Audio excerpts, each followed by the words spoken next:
the sharpest tool in the shed. Start that over.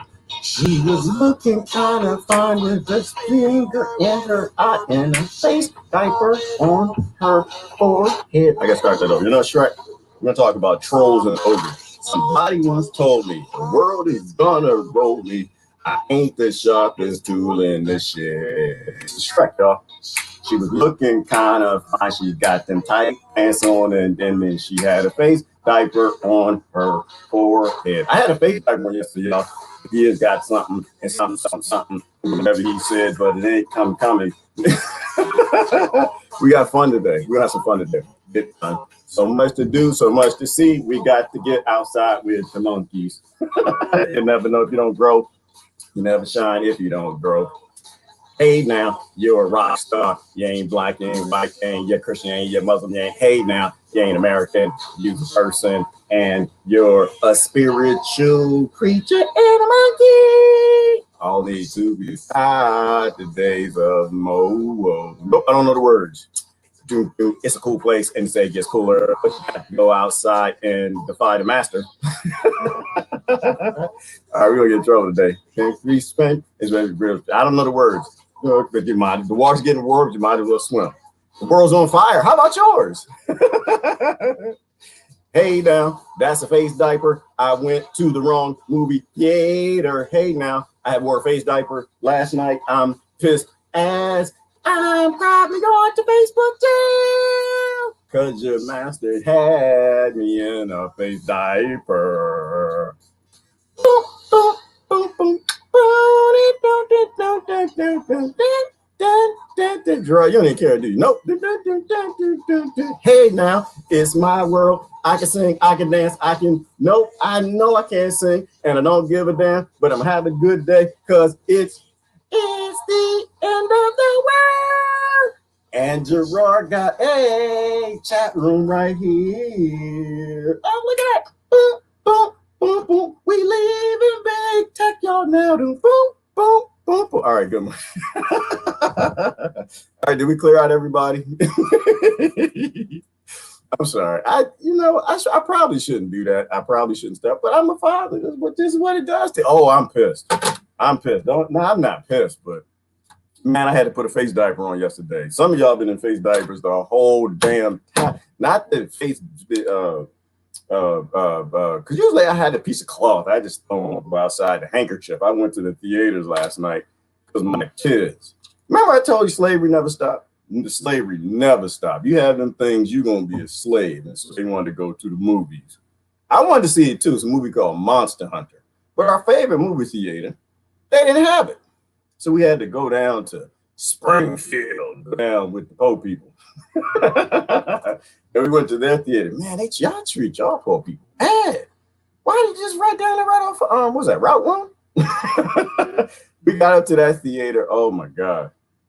I had on my son didn't check it out. You gotta get good scouts, people. You got to get good scouts. You got to get people to scout out where you're going. You may end up in a bed.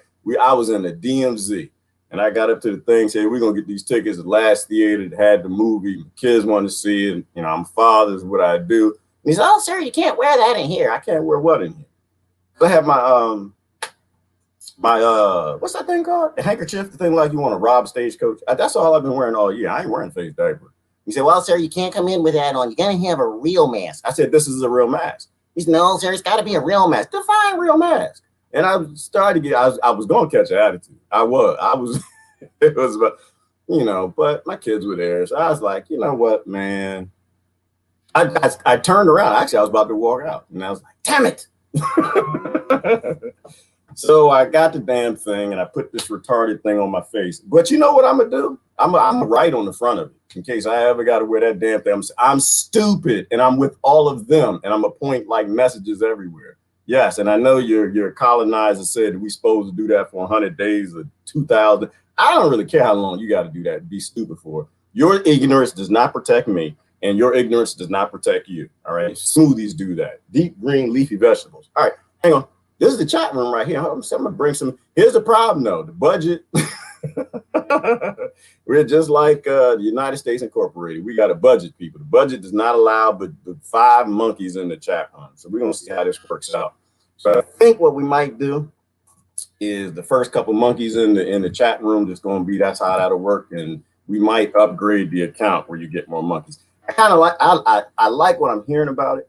I don't think like we're there where it needs to be yet, but eventually you should be able to like press a button and say, Gerard, you're stupid. And it'll appear right there. And somehow I should be able to click it and hear, Gerard, you're stupid. You know, but you know, I prefer if you don't say that. I prefer that. But this is the name of the video. If it's trollable, you got to troll it. You cannot be a troll and not accept being trolled. I just don't want to see there's no naked parts, nothing like that. So we're going to have rules in the chat room. This is going to be like with your jive and bow down to get everybody new rules. I'm going to start a cult. I swear I'm likely to start a cult. I might do that if it would work out.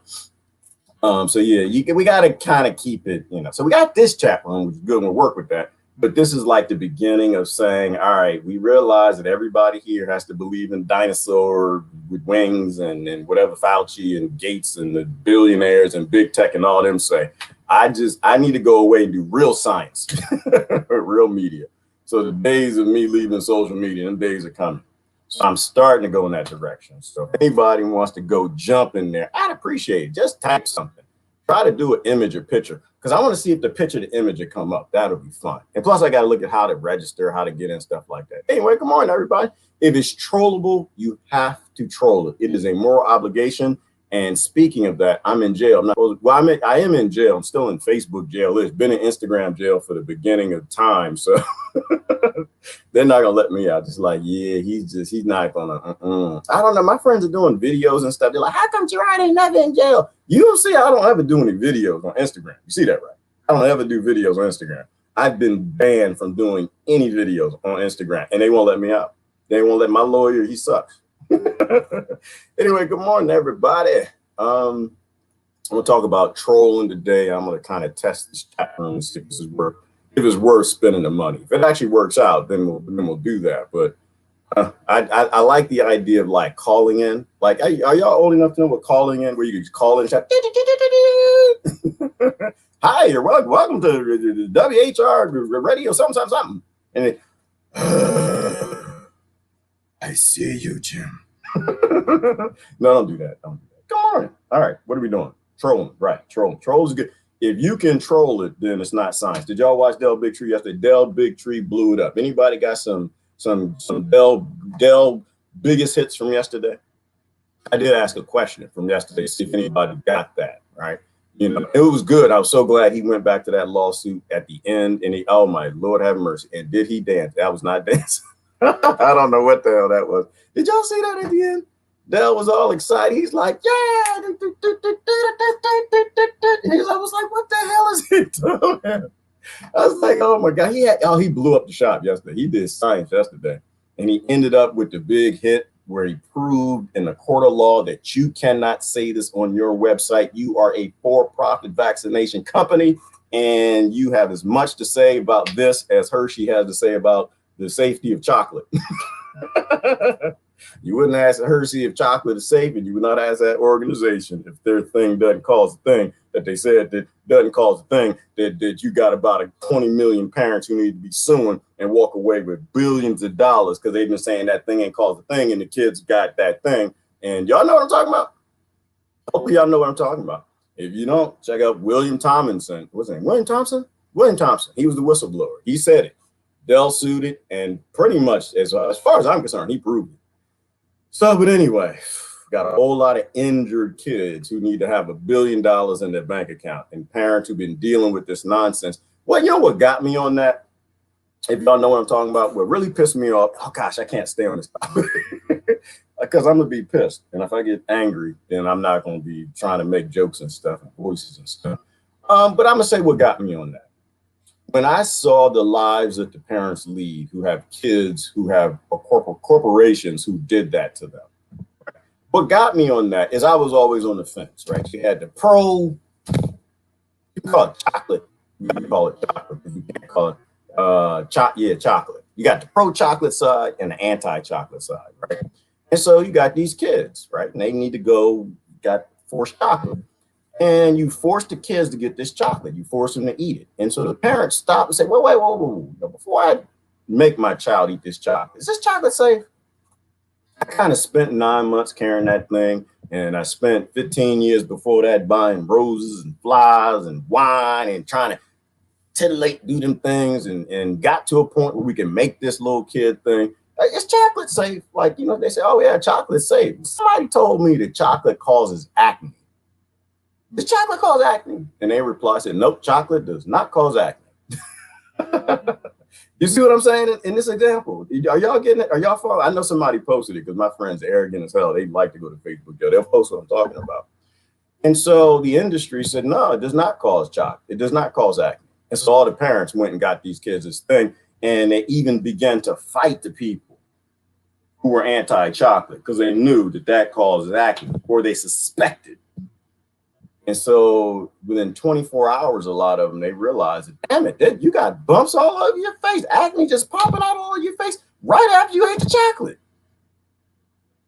And then the doctors, some of them replied, well, no, it didn't come from that.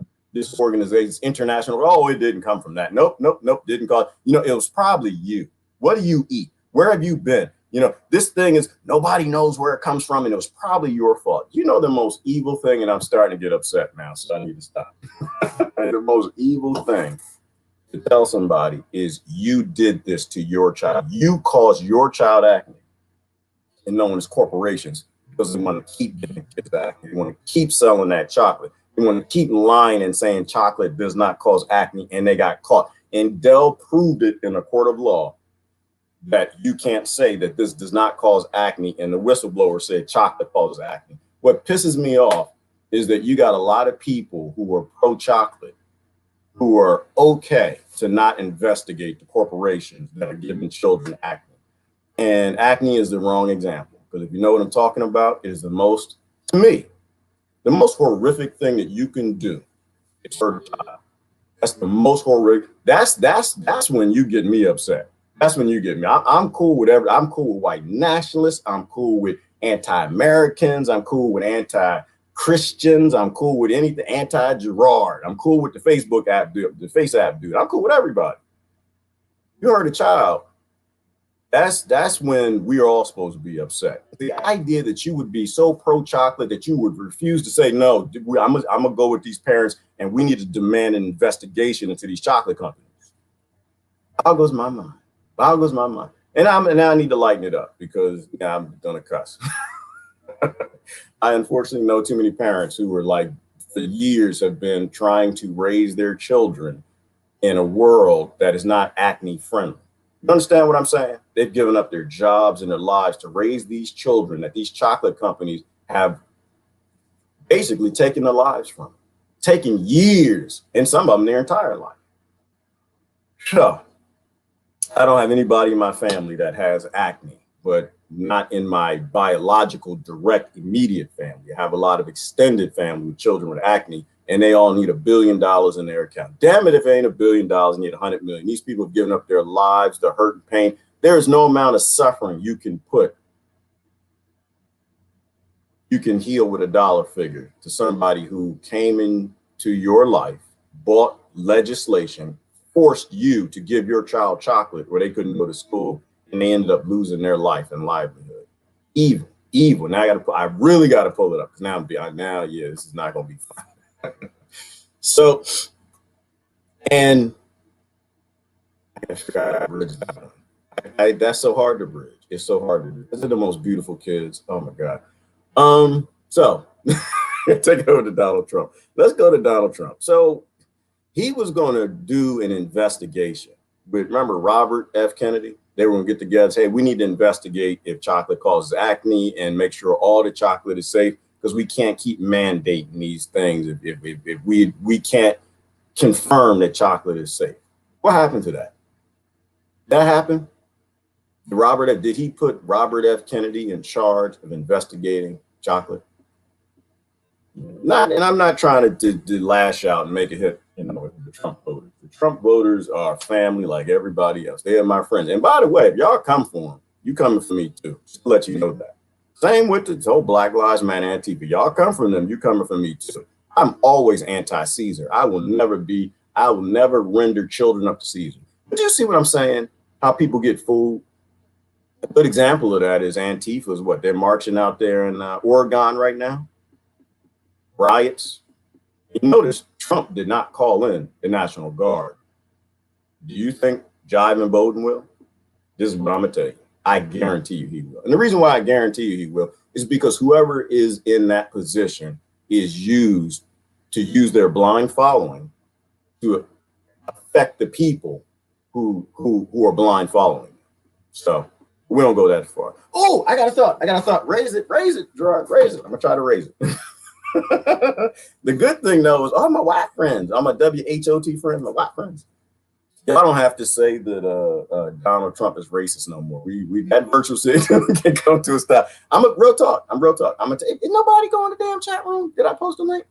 Am I running my mouth? I thought I posted a link. Somebody go in that chat room, press a button. Or go to my website /chat. I'mHumanX.com/chat. Just type something. I want to see that it works. That whole thing where it's just like, yeah, hey, Mr. Black Man, yeah, Donald Trump is racist.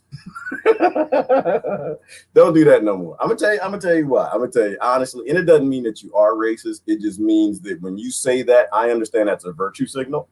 And back in the 80s, they said it a different way. They would say, yeah, I had 4 black people at my house. I'm not racist. That's exactly what I hear every time y'all say that. I know y'all just trying to say the right thing. I get that. I do, but I don't care. And anybody who understands what I'm saying, they don't really care. Because if you can count how many four black people been at your house, then you don't want black people at your house. If you can count how many white people been at your house, you don't want white people at your house. And if you feel that you got to say that the president is racist, then to me, it means that you battling with something internal, psychological, something that you done did to somebody, something that you said to somebody that I'm not interested in. So please stop saying it. I am now officially a supporter of Donald Trump. Why? Because he's a private citizen. That's why. He's no longer a part of the Caesars. He's no longer part of the United States Incorporated. Which, speaking of the United States Incorporated, I got to change my background. Let me greet people while I change the background. If you control it, troll it. And that's why I troll from the perspective I do, because you don't expect me to say I support Donald Trump. That's why I'm saying I'm going to support Donald Trump. That's what I learned on the debate team a long time ago, is we would always debate things from an opposite position to see if there's merit. And there is. Because it doesn't matter who the president is. And they just having a love fest. Did y'all watch Kim Iverson? Was it yesterday, this morning? I've not heard a word Jive Bowden's come out. I've not heard a word that came out that man's mouth. And I don't think I'm going to. I'm tempted to say, until you free Donald Trump, free Donald Trump, free Donald Trump. Until you free him, until y'all let him speak again, I don't think I'm going to listen to anything that your new colonizer got to say. I don't care. Partially, and this is why I'm in prison. I got to get out of prison. What's that? Hey, Jasmine, good morning. It's a troll. If you control it from the opposite position, then it's troll. And unfortunately, he's no worse than any of the rest of them.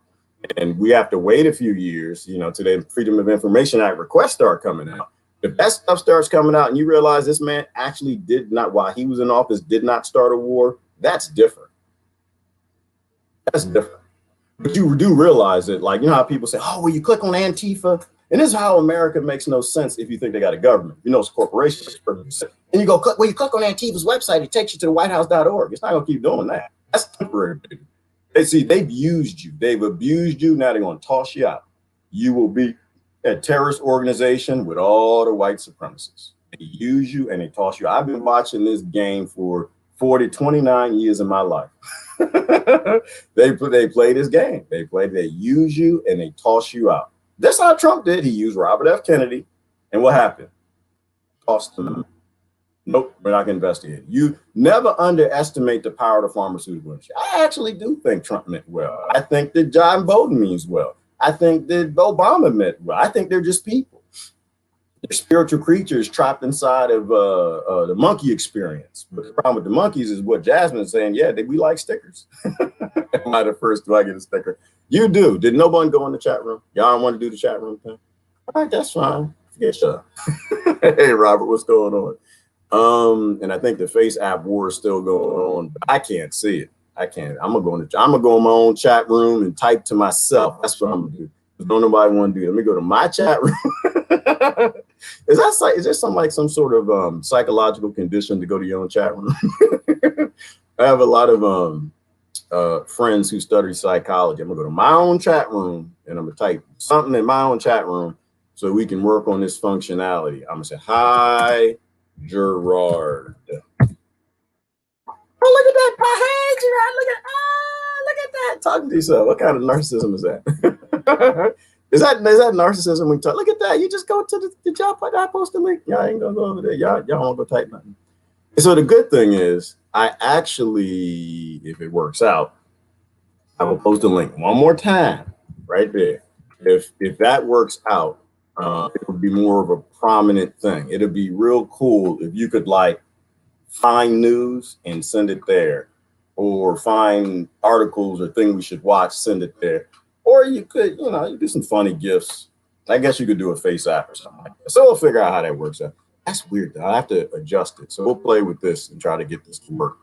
But we have to start to move. People who want to move with me, we have to go. We are not allowed to stay here. I have to change it so it doesn't show the name. That's weird. Anyway, early Friday morning. Oh, it is early. That's right, Christine. We did get started. Well, yeah, I wanted to get started early because I wanted to play with the chat room. I'm trying to increase functionality, like the hearts and things floating by. I'm gonna work on that so we can do that on our own platform. And then after I get all the software doing what it needs to do, then I'm gonna open up the other live streams to do that as well. But on their own website. They don't have to be on my website. We can't. They don't want us here. They don't want reality here. They want false everything. They want a reality that they control. And we've got to get outside of that. Good morning, Cheryl. So did y'all listen to the speech? Did y'all like his speech? I didn't listen to it. I processed what the colonizers say through y'all. If my friends don't post it, I don't know anything about it because I don't watch any of the news stations. I want my sticker. Well, you know what? Eventually, Riley, maybe this might be the sticker crew. People who can I don't know. Top fans. Is that the Facebook thing? Top fans. Maybe if you're a top. I don't like the word fan. That's stupid. I don't like because I'm not anything to be a fan of. Maybe top something, and maybe over there, those people have exclusive access to interact, and that'll be real cool. And you can do videos too. You could do videos if it works out, where you could do like a quick short clip for 30 seconds. Hey, Gerard, you're wrong. I disagree with you in every single way. There are no aliens. And then it'll play on the TV. And the TV's too big. So anyway, hey, good morning, Rebecca. How you doing this morning? Good morning, Riley. How's everybody? Happy Friday, Freedom Friday, but we ain't free. Time to get high. It's time to get high every day. Riley, Christy, Marino, why are you? What's wrong, girl? Christy needs a hug. We need to say, whenever I was singing, you were dead. Oh, okay, I see what happened. I was singing. I am a rock star. I'm beyond a rock star, Christy. I'm a god. They keep trying to put me in this little box, like, you're black. No, I'm not. You're a man. No, I'm not. You know what? Ooh, good Lord. I'm probably getting in trouble on this one. Christy, I think, I don't know about this whole gender thing. I don't know. What do y'all think about this? I know you already got your ignorant positions, but I'm trying to troll it. I'm trying to make it make sense in my own mind. So I troll things in my own mind. And that's another form of some sociopathy, something one of my friends would diagnose and send me a link on. But if you took what we call a boy and you raised them their entire life as a woman, and the whole reality you gave them is that men were women and you're supposed to do this, play with, I guess, Barbie dolls. Eventually you'll have a baby and you'll do the parents reinforced it, the friends, the schools, the indoctrinated. Would most, not all, but would most boys grow up to think that they're girls and wear dresses and think eventually one day they're going to have a baby? And in my mind, from what I understand of psychology, the answer is yes. That most. Some would defy it, right? Some would be defiant to it, like the ones that are like really in tune with what they really want and they've got that ability to defy others. I think that they eventually would fight that and say, no, I'm a boy. No, I don't want to do that. I don't want to have a baby. I don't like women. I like men. And like, just think about that for a little bit.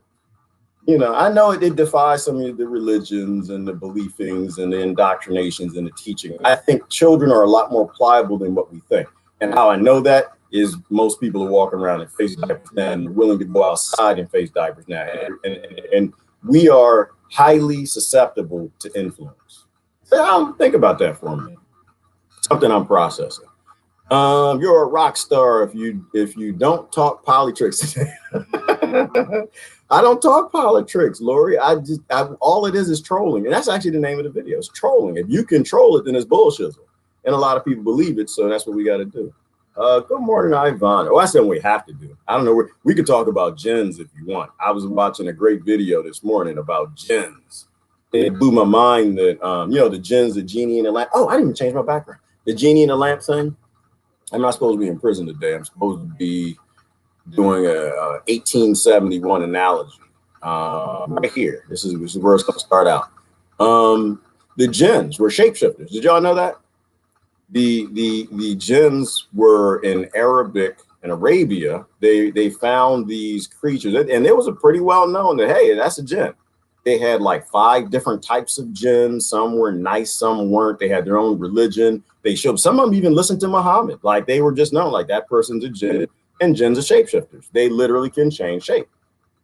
I find it highly interesting that the Native Americans also had stories, traditions about jinns. This is Galloping Gertie behind me. I don't know what to do with it.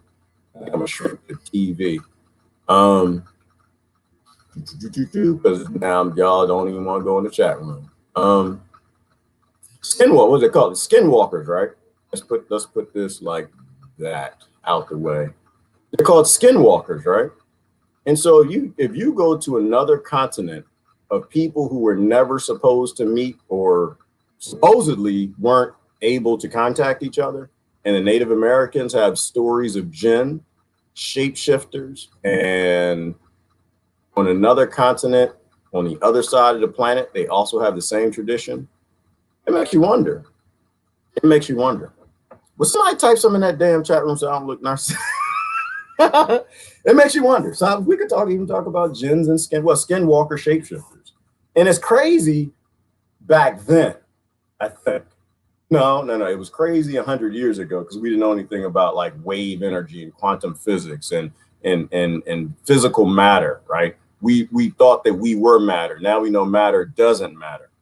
And so to change shape probably isn't as crazy as we thought. It probably is just something we don't know how to do. This is Galloping Gertie behind me. Y'all know Galloping Gertie?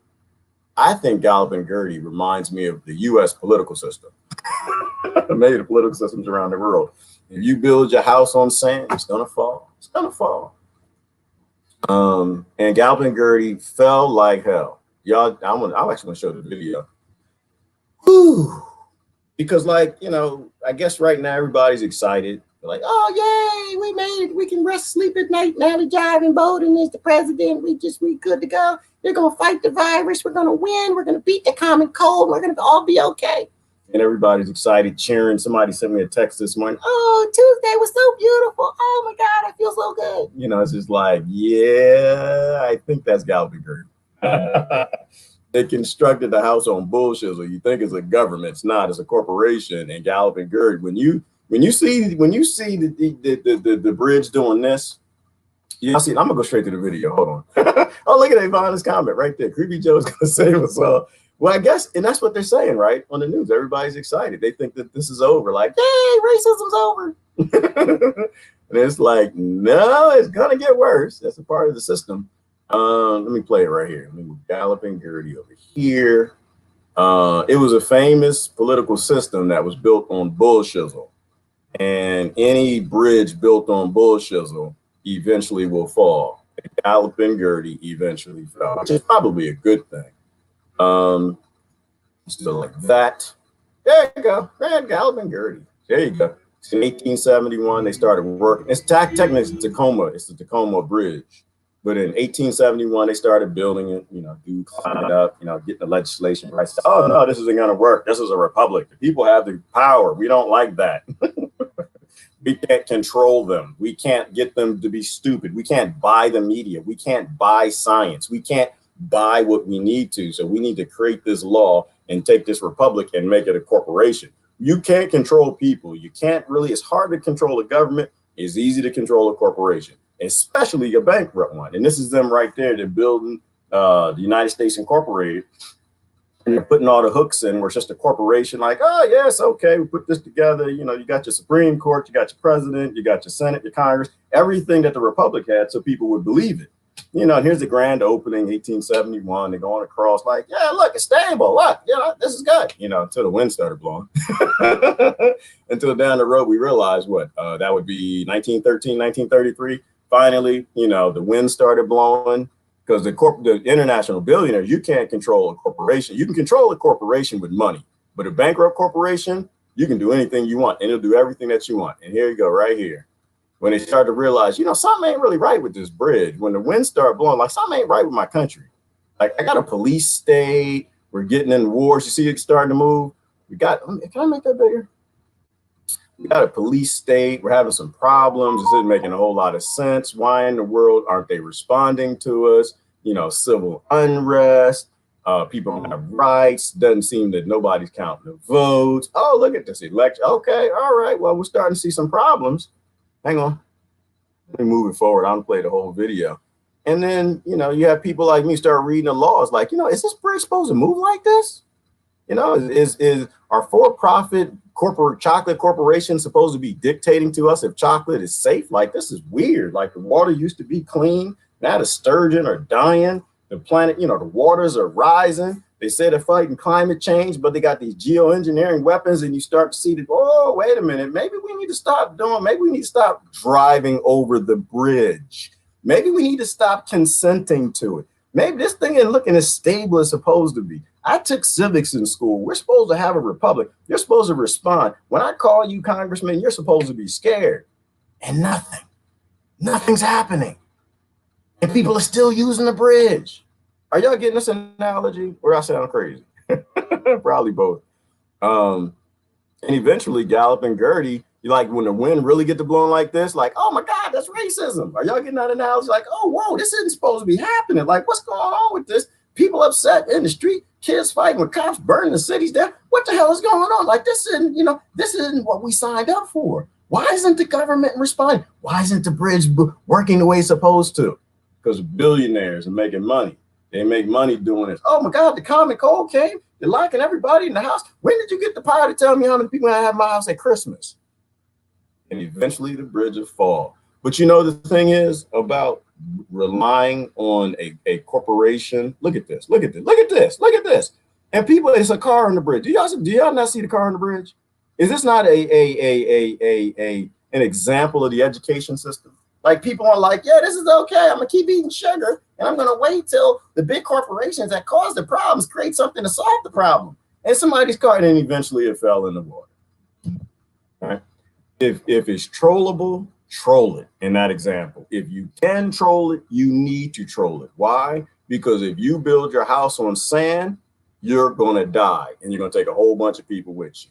Like, oh, chocolate is safe. Wait a minute. If chocolate is safe, how come the acne keeps going up? How come people keep getting acne? Oh, you can just keep taking statin drugs till you die. It's okay. You just keep eating junk food and you're going to be fine. You're going to live. And then how come when the common cold comes, million people die? Y'all get that analogy? Look, somebody in the chat room. This is gonna be my new best friend. What they say? But hang on, I can't see it yet. Get over there and see what they said. Probably like, oh, you stupid crazy. Say, oh, look at that, Christine in the house. Hey, Lori, yes, look at that. It works. Oh my God. Oh, let me go look at her. See, I got to make this big so I can see it. Oh, it's lined up too. Look at that. Yes. Yay. That's cool. And so this would be like, these are the supremacists, the powerful people over there. So it's limited to how many people can go in the chat room, but your comment will always immediately show. And so eventually I'm going to, I need to stop reading because I have too many screens. So we're going to try to get better. I got to work on the sizing. It looks pretty clear and I can read it.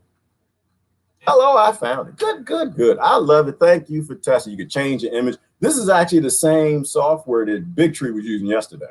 So that's why when I saw him use it, like, yeah, let's use it. Let me try to figure out how I can kind of have some fun with it and make things a little more interactive. But I'd love it to, you know, I don't think you can do the video thing yet, but I think you can try to, I don't know if you can do an image or a link. Try that and see what happens. So try a YouTube video and see if the YouTube video shows. All right, Creepy Joe won't save. Yeah, Creepy Joe ain't gonna save us, but John Bowden and Donald Trump, what I Toronto dump. He wasn't gonna save us.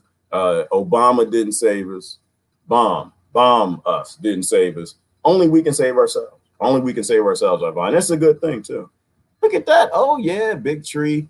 Page works well. Yes, it does. And he's honest too now, Christine. He's just taking the lie, ties and lighting the fires and telling you exactly what he needs to, because he's on his own website. He now doesn't have to suffer censoring. And now, mind you, keep in mind, big tech still runs that. They can shut him off anytime they want because he's on their platform or on their networks. But this is the direction, people, that we have to start on. When we say off grid, it's everything. We all in any way. And you know, so people in the city, when I say that too, they're like, but I can't off grid. I'm in the city. I can't move. Don't have no money, blah, blah, blah, blah, blah. To me, it's kind of a cop out, you know, but, you know, you got to make your own decisions, right? But you can off grid in other ways. We don't have to use big text platforms all the time. Twitter, I'm going to have to delete that. I've never really successfully tweeted anyway. I don't think I even know how to use a tool. So I'm going to get rid of that. They want to block Donald Trump. I actually want to hear what he got to say now. The minute Colin and I say, I don't want to hear what somebody, that's when I want to actually hear what they got to say. I'll probably won't listen, but I want to hear what if they block Job and Bowden, same thing. We have to stand up and defy the people who think they got the most power over us. Spring seems to begin here. Love it. Yes. Ooh, I might prioritize the conversation because it's popping in my ear like pop, pop. Y'all hear the popping? Sound like popcorn. Anyway, why is your address Lamborghini? Lamborghini. Oh, I'm Human X, but the title of the page is We Are Human X. I signed into the newsletter. Okay, I don't know. Probably typo, Lori.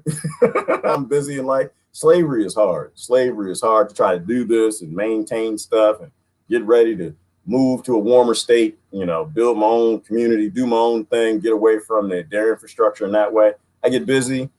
I'm Human X, because what I'm thinking with the name, Lori, is like Malcolm X, right? Like the reason why Malcolm X had his name,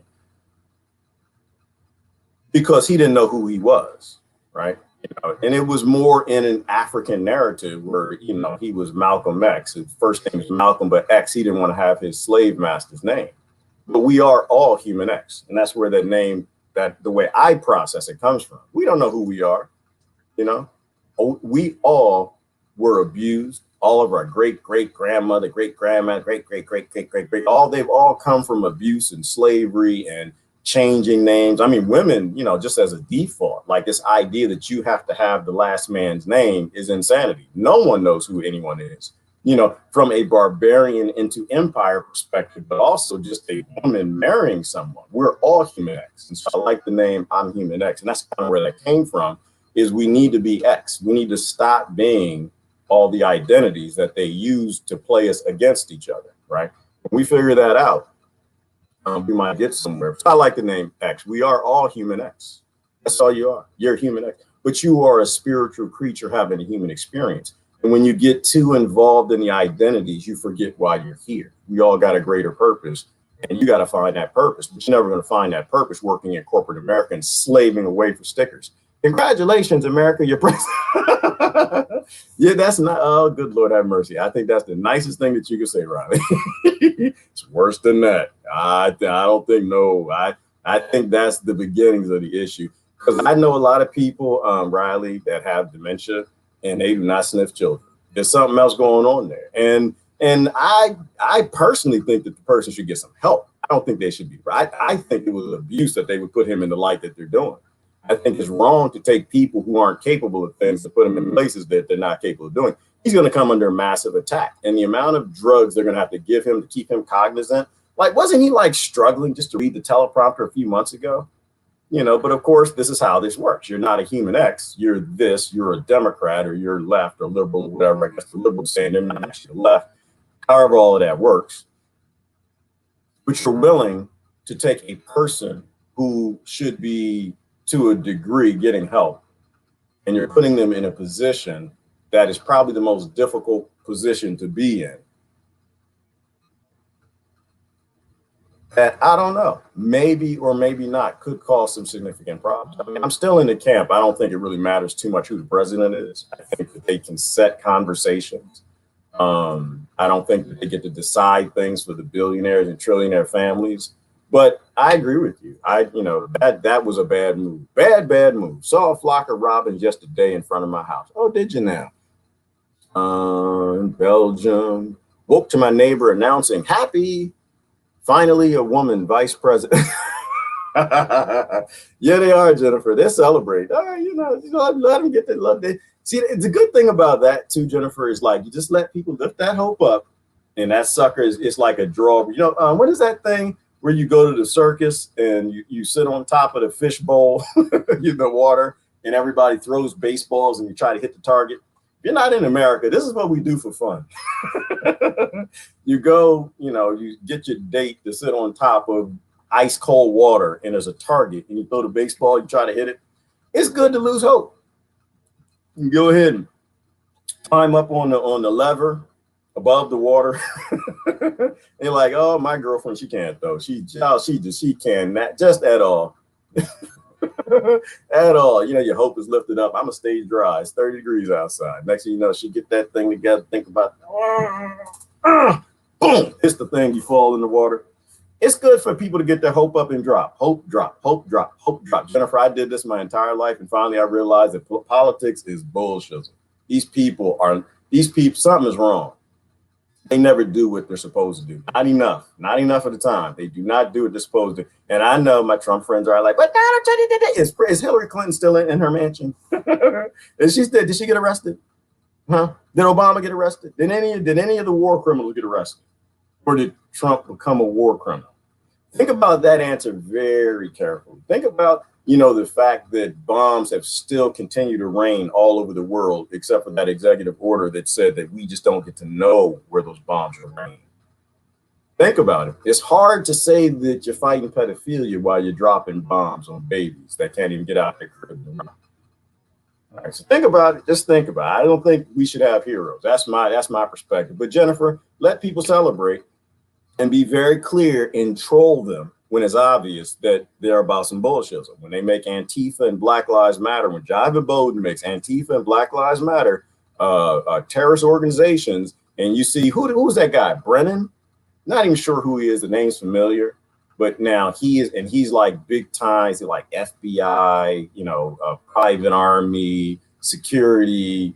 They're gonna bring the hammer down. This is gonna be a massive police state, but I think a lot of people already know that. That's probably why Antifa's still out there, yelling, screaming about the fit in Oregon. But he's gonna call in National Guard. He's gonna bring the hammer down, remind people that this is why, because they're still supporting heroes, and there are no heroes. We have to be all X.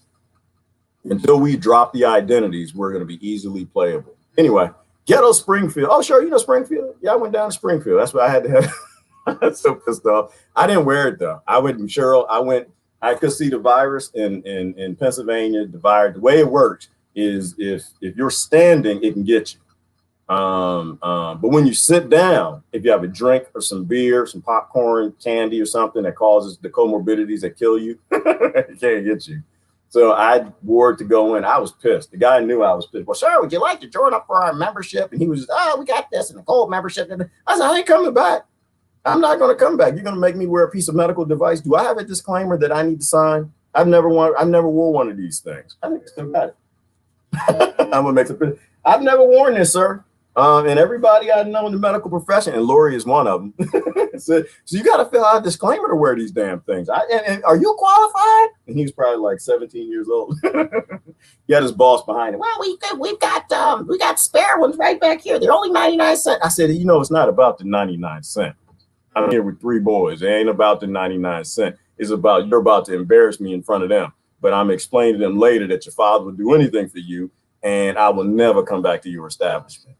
Ever. I don't care what movie it is. I was already down there, Cheryl, and I was just like, you know what? We here. I got my boys. We're going to watch this movie. I tolerate it once, but I don't need to be on your rewards program. You don't need my email, my name, my number, driver's license. You don't need none of that. I will never come back to your establishment. Why? Because you were abusing me. That's why. And I get that your state's making you do that, but unfortunately, this is how this has to go down. I'll never come back to that movie theater. I sat right down, sure, once I was safe from the virus. I took that, just put it right down here, just right here. Like, you know what? I was gonna just take it off and I said, no, I'm gonna leave it right here because I was like, I was a little attitudinal, sure.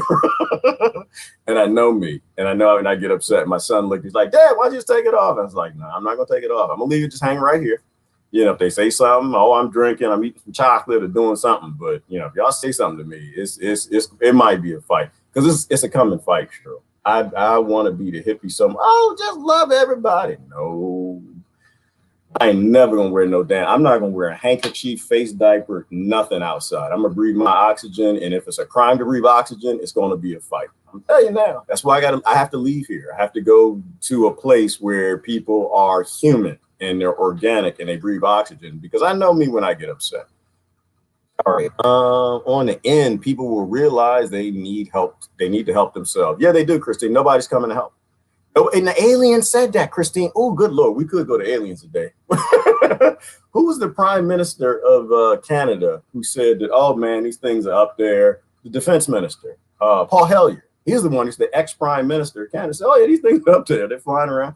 Everybody knows about it. America, defense. We can't do nothing about it. So, you know, whatever. And it might just be American technology that they didn't tell Canada. But he was the one who first talked about the intergalactic, the intergalactic, like Star Trek type Federation thing that they're up there and they're not going to help us because we got to do it ourselves. He listed a few of the species and then he tried to make it credible too. He was just like, yeah, but I wasn't in the meeting. I'm hearing things that this is what was going on. And there are certain rules that things get so bad to a certain degree, they'll interact and they'll try to save the monkeys. But short of that, they're like, nope, you're on your own. You're destroying your own planet. You're killing each other. You're bombing each other. You're stealing oil. You're lying to each other, pretending that you know this and don't know that. And I made a lot of that up in there. But he did an interview. We can watch that if y'all want to watch that. Good morals. Yes, Christ should have good morals. Only shooting star break. Oh, you know what? This is what I'm gonna do. I gotta bring up the current comments. I can't get rid of this other comment screen yet, but I'm eventually going to get rid of it. Now, oh, look at that. You see, you can post over there and it'll stay up there. You're prominent. Y'all just prominent over there. Privileged people in cult. If we start a cult, what's the name going to be? We got to pick some names. So how was the movie? John, the movie was good. It was good to the end. To the end, I went to sleep. I'm not a movie person, John. Wrong. I love movies and I love the stories they tell. I have to watch the movies before bedtime. And this movie started at 8, my bedtime, somewhere around 8:30. So I was good to go for the first 30. Oh, it was interesting. You know, because it reminded me of Stargate. If anybody ever watched Stargate, that's what it was about. It was military and it was in the, and then I'm going to try to relate this to the whole, what we're talking about. They were doing the colonizer thing. It looks like they were in the Middle East. And they look like me and they look like you, John. So we know they were not supposed to be in the Middle East. They're in the wrong spot. If your military is in a country, if people don't look like them, they're in the wrong country. So they were colonizing and they went through this ancient temple thing, like it was on either sides, and they went through it and storm came, lightning. Next thing you know, it was a monster chasing them. Oh, it was great. It was a little scary. It was a good movie. Y'all should go see it. It was a good movie. I love monsters. I love the idea that something's still out there that might murder every human being on the planet. That would be fun. They had one that was swim. It was like the worst one. It was like a monster. It was like a Tyrannosaurus Rex. It could swim through the sand, and they had to go on the island's big rock. It reminded me, what's the name of that movie where the things swimming? They crawl, the diggers. They go underground and they come up and they eat people. I love it. I'm sorry, but I love watching people getting eaten when it's fake. Then they eventually were flying. It was kind of like that. It was kind of like Dune, like these big creatures. And so I think it took them to another planet or another dimension, kind of like Stargate, but it was like a dinosaur planet. So like everything evolved to eat humans like now.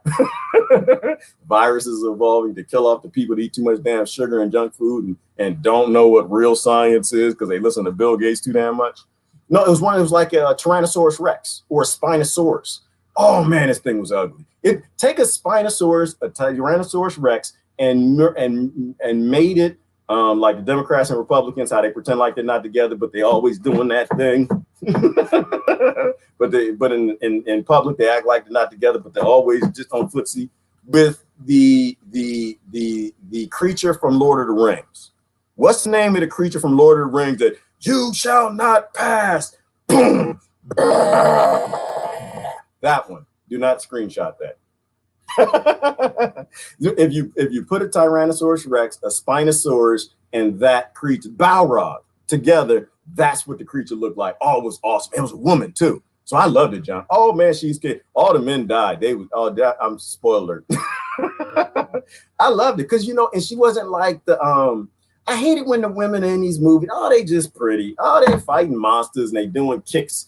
Kill Bill type stuff, like, and their head never gets messed up and the eyebrows perfect, the makeup never just, and the bosoms and it just looked nice and stuff. Oh, this one, she was raw. She was a military woman. She was dirty. You could tell she stank right through the thing. Had blood and cuts and stuff and just dookie on her face and stuff. She fighting monsters with the Asian dude. Oh, man, it's great. It was great. All right, I'm sorry, but I fell asleep at the end. At the end, there was another one that was flying and I didn't see the end because I fell asleep. Y'all listen, slavery is hard. Slavery is hard. By 8:30, and I got home, and then I saw John and Harsh and them was doing a video, and I kind of watched that, and I fell off to sleep. But it was a good movie. Y'all should go see it. Are there any analogies in the movie?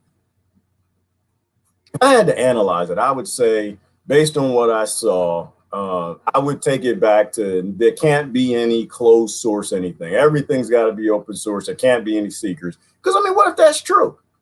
What if that's true? What if Monster Hunter? When my kids told me it's a game, I guess it's a game that they make billions of dollars on this game. And I said, well, it's good. They might make a part 2. And he said, no, they're not going to make a part 2, Dad, because they make billions of dollars on the game. I never even heard of it. But it was a good movie. You can't have any secrets. Because if that were a true story, the U.S. military was colonizing, destroying other countries, blowing stuff up, while 2 political parties pretend that they're the good guy, and they found a dimension to go to another dimension or planet, they would not come back and tell us. They wouldn't tell us nothing. They wouldn't say a damn thing to us. So yeah. So when I think about that movie, what I get from that is you can't have any secrets. You cannot have any secrets at all. We don't have a real world when we got corporations pretending to be governments that can keep secrets from us. So it was a good movie. It was a good movie. That would be the analogy. Because why? Because they went to the new land. They colonized. They get there and realize, there's monsters everywhere. We got to figure out how to survive here and steal resources. So we got to blow everything up. Because there was people that was indigenous there. John, oh my God, one of the actors look just like you.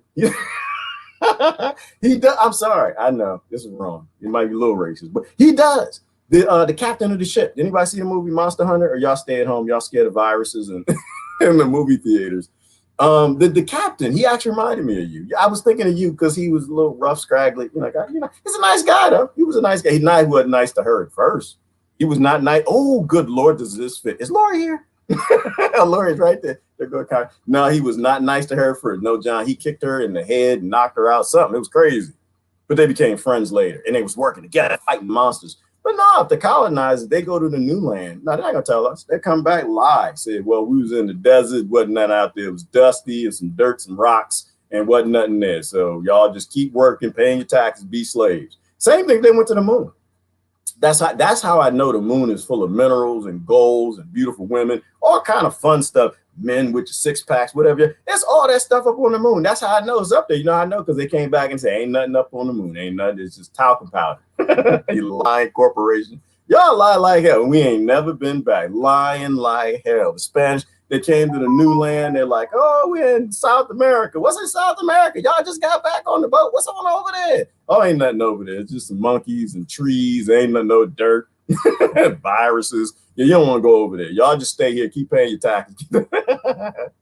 So that's my analogy. That's my Monster Hunter. Good movie. But if you go, it's the Avatar. Same damn thing, right? They went up there. Nobody knew about unobtainium back on Earth. They didn't know. And so they learned how to destroy the ecosystem because we're good at doing that. Like a good example, I was talking to my son about it. And his friends they liked the tiny house community idea. They said that's a good idea. They said we should start a cult. So I think we're gonna do that. But he said that Oh, we had a good discussion. I always talk to my kids like adults because they live around a bunch of ignorant children that look like adults. It has something to do with colonization. Yeah, they don't ever tell us what they. Oh, right. So they were talking in one of his classes about should we go to space, right? Should Elon Musk go to the moon and space and Mars and all that stuff? And it ended up in it was a pretty deep point. I just said, well, usually when we go to those places, the billionaires or the wealthy people in our place find things they find people they can kill somewhere else and steal from them. That less up pressure on us. And so I said, yeah, I think we should go to the moon. We absolutely should. Mostly because when they asked Obama, say, hey, Obama, what are we going to do about the aliens and the UFOs and stuff? Should we go out there? And he responded in a political speech the last time we did the next colonizer to run the United States Corporation. He said, I'm sure there's things in space, but we need to be more focused on the monkeys on the planet that we've been ignoring for the past 300,000 years. And people are like, yeah, Saddam, oh, he's just so smart. Oh my God, he want to take care and help us. Yeah, you still in the ghetto, ain't you? Yeah. And the trailer park. That's right. He ain't do a damn thing. I know. That's how United States Corporation works. So, hell yeah. He said we shouldn't go. We should go. We absolutely, Elon Musk should go. We should spend the money to go. Because the thing is, you get to the moon, they're talking about helium-2. Is it helium-2 or helium-3 on the moon? Right, you go up there, find some floating rocks, some new minerals or resources, and you can come back and make life better for the monkeys if there's no secrets. If you let them go colonize, and they're going to lie about the unobtainium, kill the blue people, steal the resources, bring it back, and it just served the 0.01%. But it does take pressure off of us. Billionaires go up there, they find oil and gold, minerals and women, stuff. They can go blow things up there, and hopefully the aliens show them where they at. Hopefully the aliens got death rays, plasma guns, and phasers, and they really show them where they're at. But then that's not a good idea, because then they would tell us that we got to go try to fight the damn aliens to get their research, which is what they did in colonization. It's all the same thing. So, yeah, I like the idea of going to space. We should, because you can make jumps in technology as long as you don't let the billionaires be the ones that go in space and secure the technology. So we should go to space, and we could probably make leaps in technology here when we start discovering new minerals and resources that we don't have here. Science will make leaps and bounds and jumps. So it was a good discussion that we had. But we have to focus on helping people. Like, it's all insignificant. Going there and staying here is all insignificant if we continue to have secrecy and government corporations. Right? Aren't we already on the moon? Ivana, by we, who do you mean? Are we on the moon? It's a little cold. I'm not on the moon, Ivana. I'm actually in my workshop. I'm in my workshop. I'm not even sure if y'all are real, and I'm not sure what was true here, let alone are we up there. I think somebody is up there.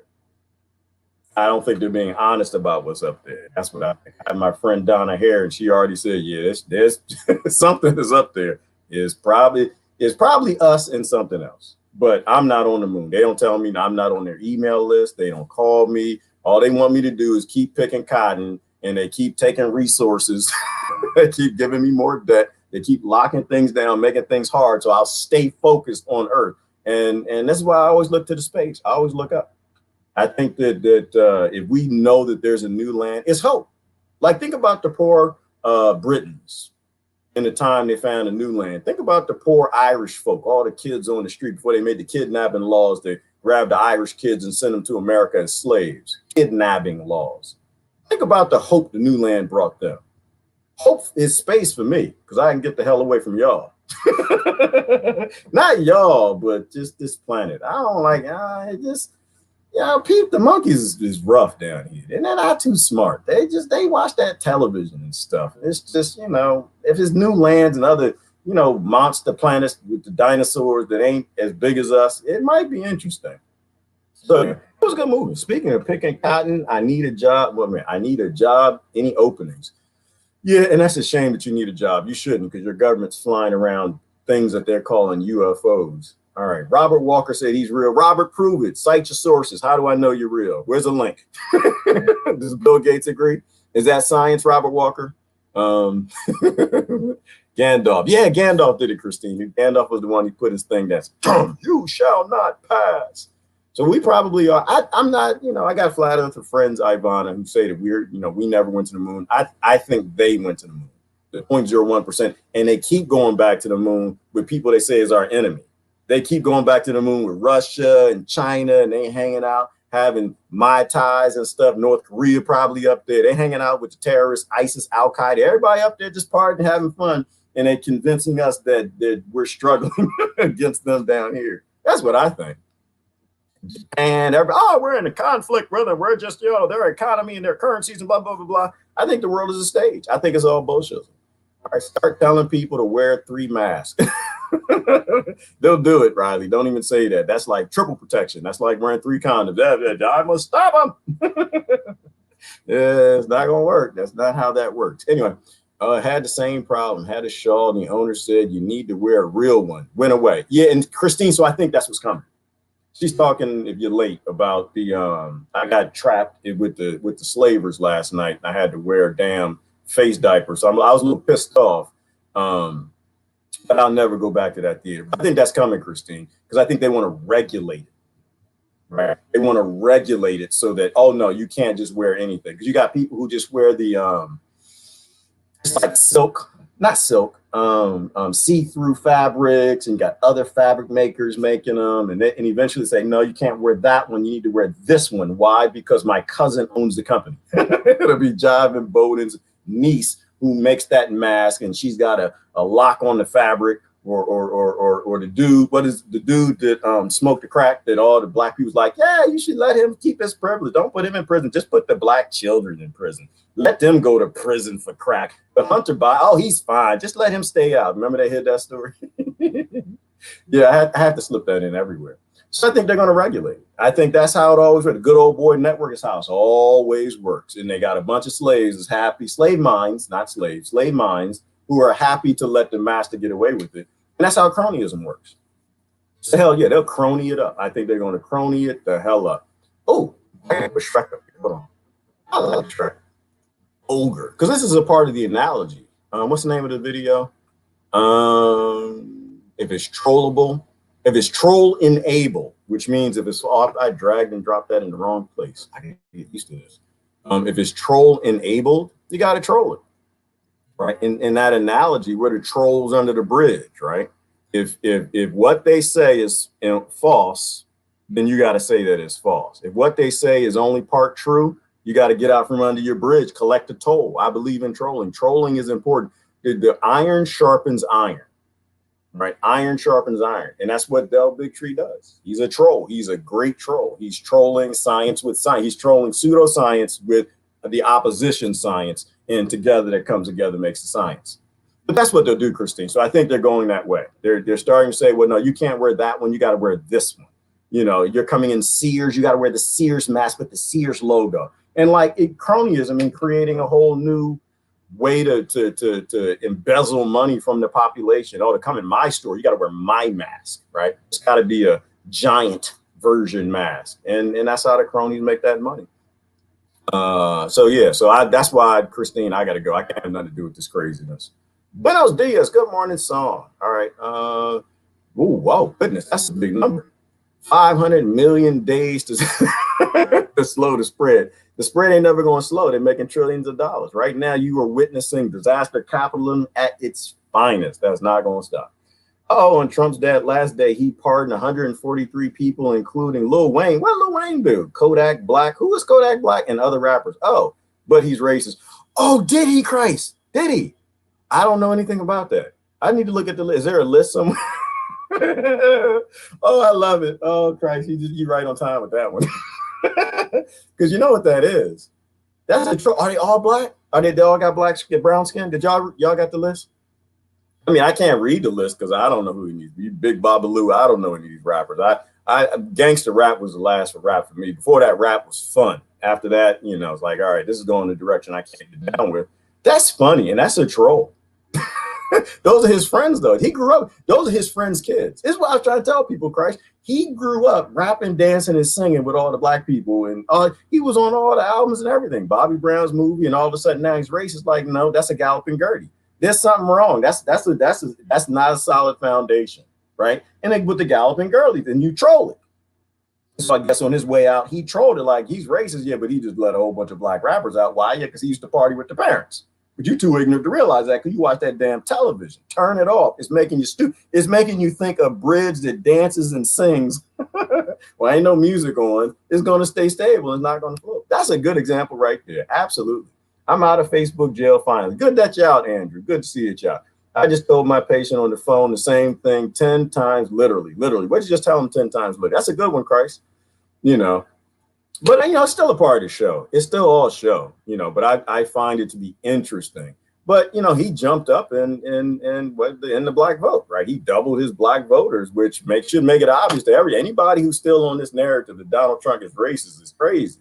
Not any more racist than the average person, because you got all these minorities that jumped up and voted for him. Ivan Bowden didn't increase his black vote to that 100%. He went down, I would guarantee you. All right. There's an old shame. That's what I'm saying. If you're outside the country, don't listen to the Americans. Don't listen to anything they say, because most of them just watch TV and they believe that nonsense. Hey, Jack, there's an echo. Not using my government license. Melissa, why not? Why aren't you using your government license? What's wrong with your government license, girl? It's a corporation's license, or is it state level? There's an old shilling in my pocket from the last time I went out. Oh, yeah.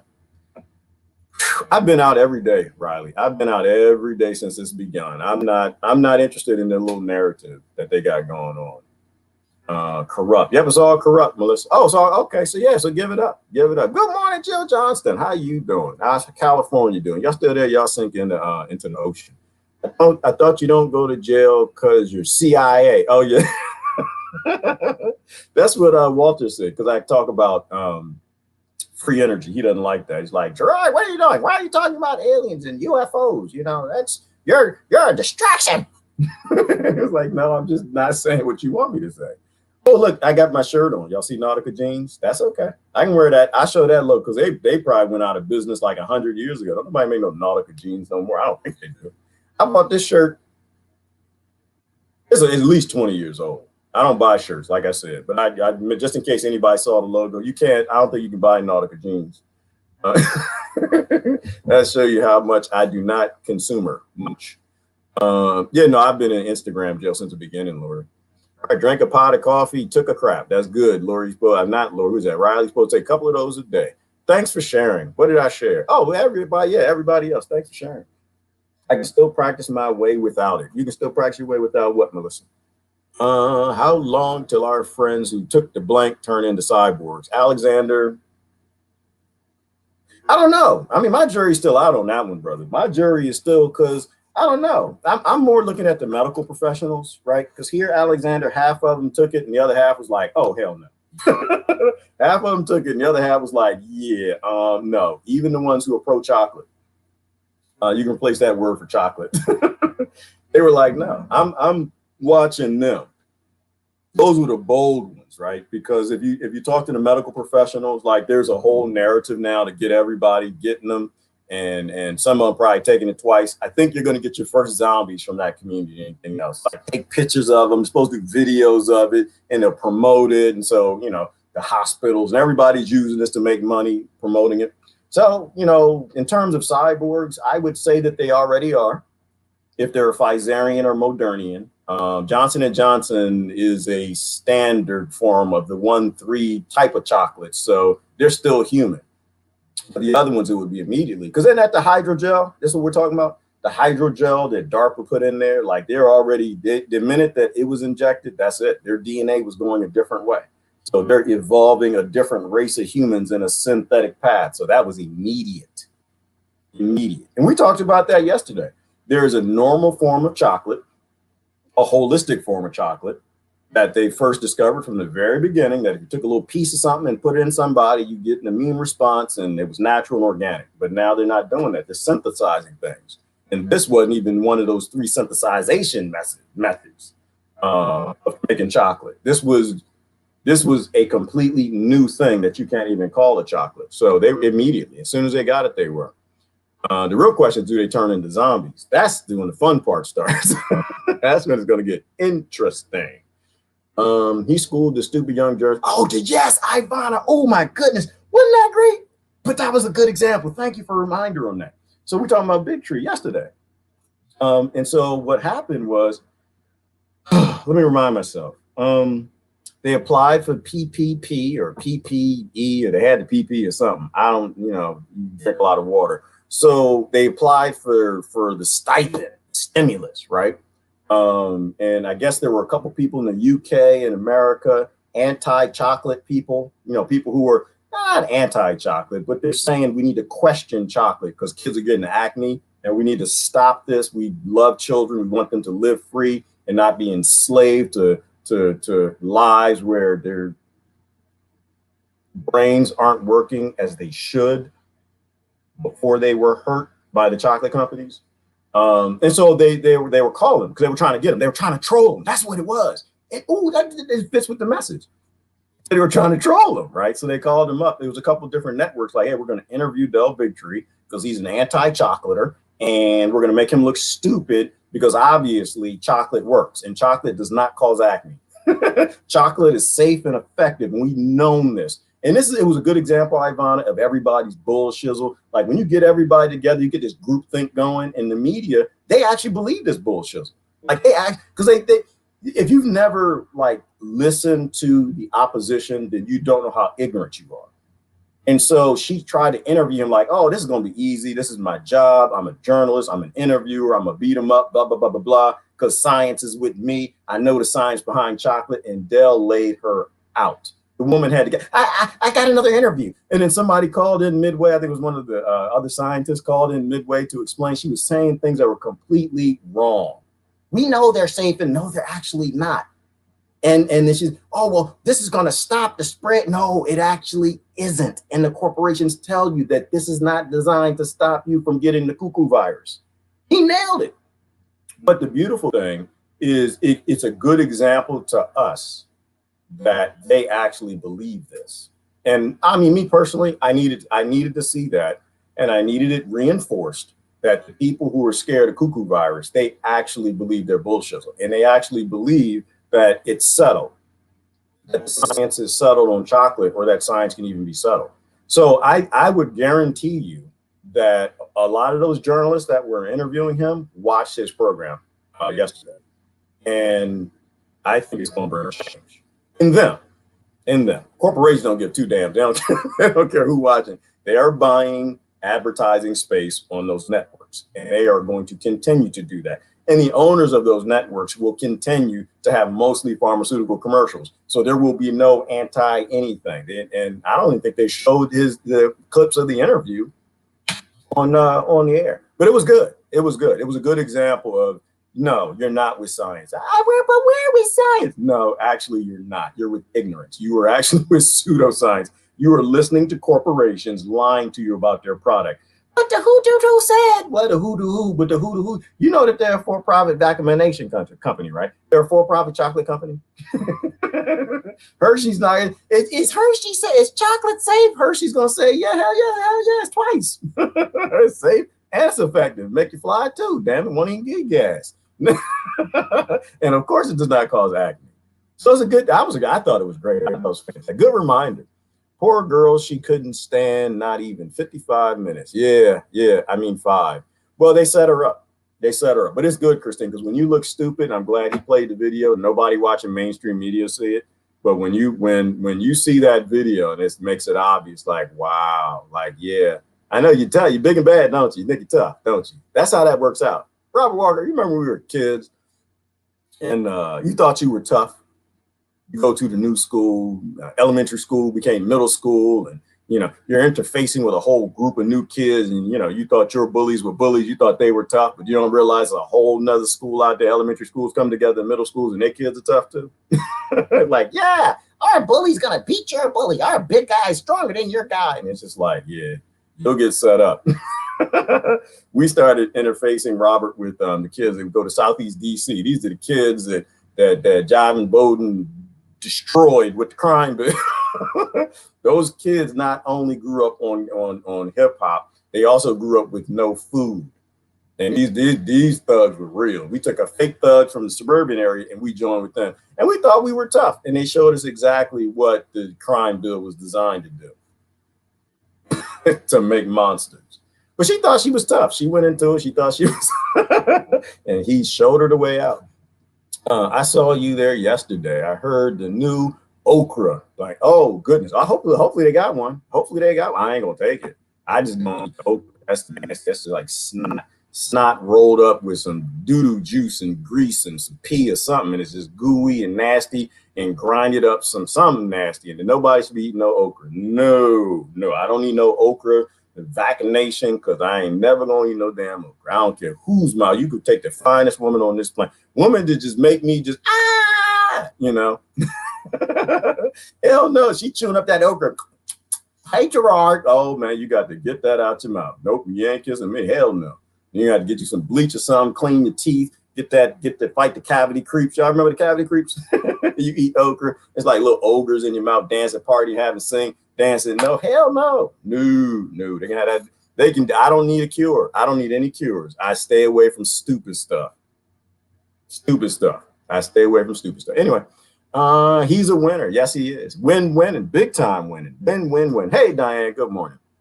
That was a huge win yesterday. And so hopefully a lot of people in the media who are journalists, who have big platforms, will actually tell their family, because that's all they're going to tell.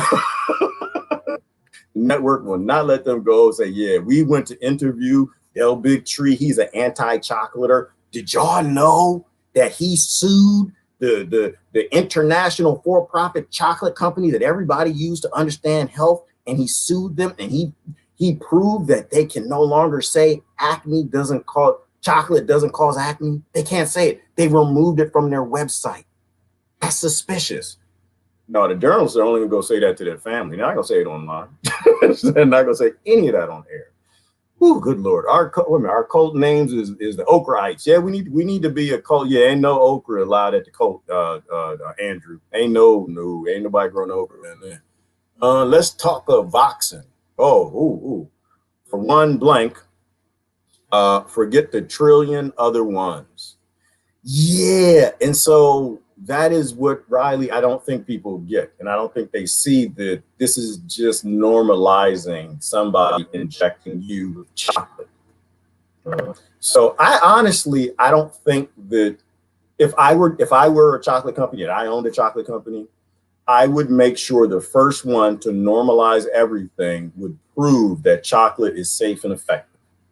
I would put just juice in it. I put some water, placebo, saline solution or something. So I think they were doing their best to normalize the first one so that the full adult chocolate schedule wouldn't be defied, right? I think that they were trying to troll the anti-chocolaters and prove that these things are safe, chocolate is safe and effective. And what just happened, Riley, if anybody's paying attention, is all the parents who have children with acnetism are all being vindicated.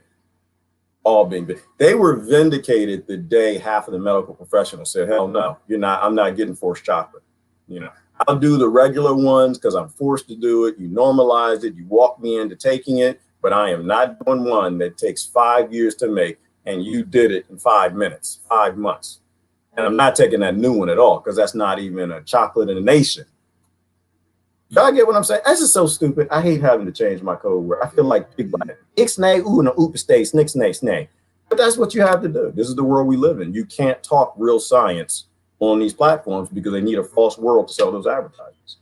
There's no detoxing from the Vaseline. Oh, Vaseline. I like that better, but I'm not going to talk about Vaseline, Diane, because that's going to take the wrong context. All right, let me get down to the bottom comments. Yeah, I'm going to stick with the chocolate analogy. Because you start talking Vaseline, that's not, and I hope that nobody uses that no more. But, when we was kids, you little boys, you figure things out, I know, because I'm not going to sit here and talk about Vaseline for 3 damn hours. My God. All right. Let's get serious. I wanted to show y'all some stuff, but I guess we doing comments. Maybe it's the dairy and the chocolate that causes acne. It was for me. Ooh, can we have fun with this? Oh my God, hell yeah, we can. Because it's the dairy. Because the dairy in the chocolate is what causes the acne. And you know what the dairy is, right? That's the dairy. That's the ingredient that causes problems in your body. Because you're not supposed to have dairy in your body ever. Dairy comes from a cow. It's a 500-pound beast that's supposed to take a 50-pound beast and turn into a 500-pound beast in less than a year. So it's not supposed to be in your body. So the same way that dairy causes that problem, if you put something else in something else that we call in chocolate that interferes with neurons, it causes inflammation, it elicits immune responses to proteins in the placenta and the brain that cause automatic attacking. Oh my God, hell yeah, we can go somewhere with that. We could go all kind of places, right? Because it's not about the chocolate. It's not about the chocolate. It's about the stuff in it to try to make the chocolate do something natural, which they can't. The word you can't probably say because the learning software pick up on that. The thing that makes you think, the thing that makes your body think the chocolate is natural, to have it have a natural response. It's that. And they prove that. But you're not allowed to know about that because the news will never tell you that. And people who don't follow the high wire, they have no idea what we're talking about. Zero. Probably people who follow us have no idea what we're talking about. It's stupid that we have to talk like children and talk around reality because big tech is in bed with government. All right, I wonder why it turns whitish. Chocolate when old. Are we really still talking chocolate? Or did y'all switch over? Y'all talking real chocolate? Companies who spent twice as much on marketing than safety.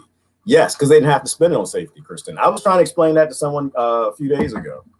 That when the chocolate companies, when they lost that indemnity, right, when they wrote that law that you cannot sue chocolate companies if you get sick from chocolate or you die, then economics tells you that you're going to spend less and less and less on safety over the year. And that was what? That was in the 80s with Reagan, right? When he made chocolate a god.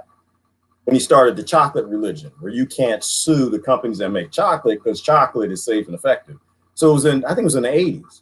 And so after that, right, you know, return on investment, you're going to put as much, you're only going to put as much out as you have to. So all the companies will put less and less and less and less. And so ever since then, they do less and less safety testing and more marketing because the marketing is making you money. The safety testing is people are dying, falling over, creating all kinds of illnesses and acne and diseases. And you don't actually have to, there's no recourse, you know? And so that's really what it was. It's simple economics, you know? Now these things might have been safer and more effective by now. Possibly, because I'm not anti-chocolate and I'm not pro-chocolate. I think if chocolate exists, then it has to 100% do what it says it does.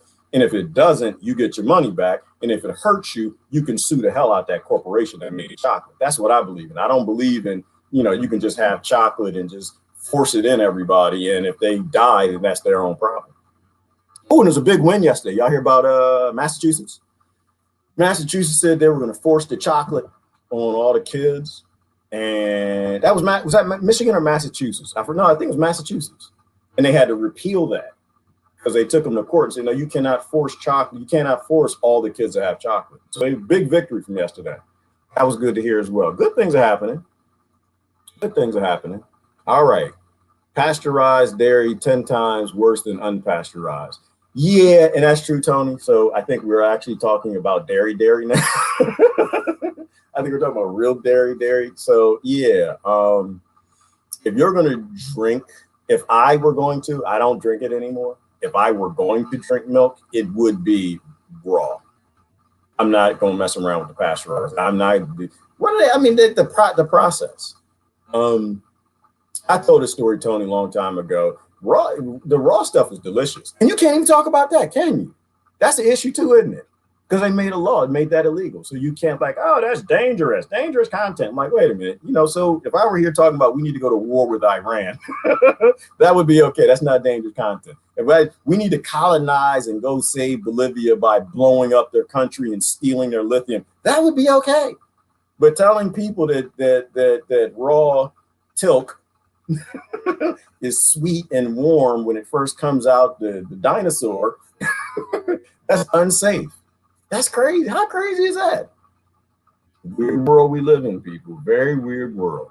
But it was delicious, Tony. Came right out the cow. The cow, I was looking at the cow. Like I was just, Tony, and this was a long time ago. I was in my 20s. Like I just finished sucking on a teat, looking at the cow. Like there go the cow right there. The farmer gave me like, oh, that's good. Oh, yeah. I mean, it was good. I was like my stomach. I was trying to sell the guy something, Tony. I was in college. I needed the guy, the old farmer, to buy something. And so I paid to get through college. And so he said, hey, I'm going to buy the picture, but here, try this. You can't say no. So I was going to drink Tony. But I was looking at the cow right there. And I'm like drinking the warm milk right out the cow. It was good, though. It was good. I didn't get sick or nothing. I've been sick on the stuff that you buy in the store. I have not been sick drinking raw. So anyway, what did I look like? What is that? Oh, Christine in the private chat, your chat always stays on the board chat. Christine in the privilege area. What did she say? Wow, wonderful, positive ways, wins on the end. Yep, win, win, win. And so my deal, I think, Christine, with this is anybody in the chat room on the website, I will almost always read their comments, but I'm gonna try to figure this out. I want to prioritize that because I need to encourage people to do more of that and less of the colonizer platform stuff. Big tech. We got to get away from big tech, people. Got to start marching that direction. And plus, that'll force me to write some software and work with this and try to make it better. I mean, it's in an old dirty TV. We probably got to upgrade it, but that's a good thing about us going back with technology to do that.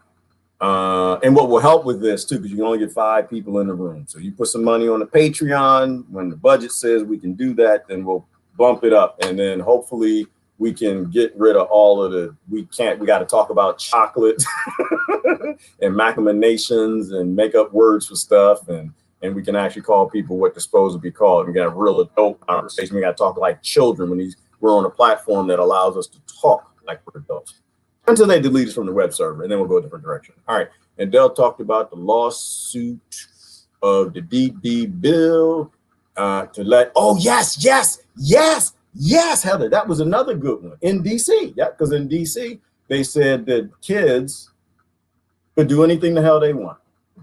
They said kids could eat all the chocolate they want. Kids, oh, you just come to school. Here you go. Mama don't want you to have no chocolate. Don't worry about mama. Here you go. And in fact, we're going to slip you chocolate. And you don't even have to tell your mom. We'll do it in a way that your mother won't even know that we gave you chocolate. And the kid like, yeah, I know, but my mama think that chocolate is poison. Mama think that chocolate give you acne. Mama's love me, and mama said I'm not supposed to have no chocolate. Oh, it's okay, kid. Here you go. Here you go. I grew up in DC. It's not the first time they didn't put some chocolate in stickers. They've done that before. They used to do that with crack or was it heroin or something. They give you a little sticker, and this is real talk. These were real stickers. This is not fake. Real stickers. I think it only happened once or twice, but they blew it up into a pandemic thing like the razor blade and the Apple nonsense. But yeah, they were giving stickers, and you get the sticker. You put it on, and it would get you. It would get you like a little high, and then they could sell you more. Then you got high on the supply, right? And so that went down yesterday too, didn't it? I don't know if that went down, but I know he talked about it. But that's crazy. Like the idea, they're not even your kids. That you can say, yeah, we're going to let the kids decide. And they don't have frontal lobes yet, right? Now, you don't have that frontal lobe till you're 26. The idea that you will go up to somebody else's child and slip them candy, and you don't even know if it causes acne. And even if you do, it's not even your child. That child, you've abused that human. That human doesn't even have a frontal lobe yet, but somehow you're willing to do this to someone else's child. It's insanity. So yeah, yesterday was good. Y'all didn't watch it. I wonder why Hangouts never really took off. Google Hangouts, I used it once or twice, Mike. They sucked. That was just really it. It just sucked. I think a lot of it's timing too and investment. And I think Google was too busy with the whole CIA and drone targeting and all the stuff that they were doing that the board from Google, they all marched off, say, we're not going to be a part of your company. We're going to go off grid. We're going to go work for other companies. We don't want to work for you because you're a part of the murder state. You're a part of the colonized state. And they all walked away. So I think they just didn't invest in it. They were investing in war. And plus, it was timing, too. They sucked at the time. A lot of people love Facebook. And so it never went anywhere. This one was not African. What was an African? What was it? Let me go up. Oh, who did? And someone did a good video yesterday. Ron Paul did a good one yesterday too. He was just basically explaining, like, Antifa, you think that you safe, you were so not safe. He's coming for you. He did a good one. Look at that, y'all want to. All right. I didn't see what it was. Something about Africa, but it went away. All right. Oh, you know, I think it was a thread that I couldn't follow. I did not know. I get all different. Even women call me. Why's everybody calling you? New and improved drug pushers. That's it. That's it. That's all it is, Rebecca. You down there in Florida, and you know they say that the cocaine dealers run Florida. They say the cocaine dealers own Florida is the word I heard. But you know that I know because I grew up in Washington D.C. and they're just drug pushers. That's all. It's just your pusher man. Don't. I am your pusher man. Y'all know that song? I'm your principal. Don't. I'm your health teacher. Don't. I'm your pusher man. I know that song. Antifa.com equals White House. Yes, Riley, for right now, that is not where it's going to go. Antifa.com going to equal prison. It's going to be Guantanamo. Jiving Bowden going to sell them out the same way every president sells all the blind fire. Y'all like that song? I know y'all like that. Good. I like it. Ron Paul is always good. Yeah, he is. I love it, Lori. The older he gets, the better he gets. He just tells things how they are. And I always appreciate people who tell it exactly how they see it. I have met people from all over the world, and we share information all about what's going on. And that's the only way I think you'll even know what's going on. You said that, Yvonne. Yvonne's comment. And that's the power of these platforms, Yvonne, if I'm saying your name right, is that you actually can interface with people from all over the world who are saying the same similar things. And that's the only way we can approach the truth. That's the only way we can do science on what's being shown in the mainstream media. I don't know why the comments over here is not over there. All right. I hate talking on the phone to begin with. I hate the phone, Melissa. I do too. I don't answer my phone at all. People call that thing just rings and rings. Half the time I'm on here and it's ringing. The phone is so inefficient. I don't like it at all. They are tough. I got jumped in high school, my mouth. Yeah, so did I, Melissa. My worst jumping, it was 10. It's 10 on 1. Shoot, probably went 10. It's probably 15. I didn't see the next 5 coming. Melissa, I stood my ground. You wouldn't like me when I'm upset. I'm a nice hippie, but you really get me upset. Nah, them boys came for me. They were jumping me in the gang. And I saw 10 of them. The first one, I knew I was going to catch it. When they started running down that hallway, Melissa, I dropped my saxophone. I said, oh, hell no, drop the sax, man. Oh, jack, the sax up, put the sax down, because they thought I was like square. He's in the band. But that's what I thought. Now I really think about it. My friend set me up, but that's another whole thing. And I was running, the boys was running after me. It's like, okay, I don't have anywhere to go. I can run the band room. That's not going to work because the teacher don't get down there early. So I just turned around. I said, all right, that's it. It was a dark hallway. Put your dukes up, and that's it. The good thing is I grew up in a country with Democrats and Republicans, and they don't give 2 damns about any child on this planet. So I knew how to fight. And so, the first one, I was a little guy. I knew I could get him. The first one, pow! All right, we're talking about fighting when we stop. And I hit the next one, and I might have got the third one. After that, Melissa, things got a little dizzy. So it could have been 50, could have been 20 of them. All I know is, after a while, I remember it was one of them, and it's probably the guy I hit the first time. He started jumping over all the rest of the horde and hit me in the head with books. I was like, wait a minute, like I'm catching all kind of left bows, uppercuts, and then hitting to the body. I'm like in that boxing. You remember the boxing game, the toy, the plastic, when you hit in the jaw, it's like chung, chung, and I'm like, my head's going up, and some little moron was jumping over the top of Melissa with a book and hit me with his biology book. I'm like, what the hell is wrong with you? But that's how I grew up. So yeah, but that's the world you live in. All right, my friend. Oh yeah, it was good times. It wasn't good back then, but it's funny now to me. My first year of middle school. No, yeah, we didn't jump in. You were part of the gang. Now, I never said I wanted to be a part of your gang. Okay, I was putting my saxophone in the band room, but Fight Club. That's one first rule about Fight Club is apparently we're not going to talk about Fight Club. We're just going to keep doing this Democrat-Republican thing, pretending that the bridge ain't going to fall. All right, my first year of middle school was first desegregation in Ferguson, Missouri. Well, Mike, I know you got stories. You got good stories in. That must have been interesting. Growing up was interesting. Oh my gosh, where people live are driving 2 hours to get the chocolate? For real, Kimberly?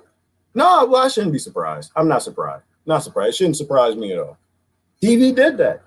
Did the journalists believe what they're saying? And that yesterday proved that. So yeah, that somebody would drive to get it. Okay, go on. Go on. All right. Don't do your research. Don't do your homework. Don't study. Don't eat healthy. Don't give up the sugar. Just go there and expect the billionaires that are destroying the planet, poisoning everything, are going to help you. Go on. Everything works the way it's supposed to, Kimberly, and those kids who have been dealing with this stuff for a long time are being vindicated right now.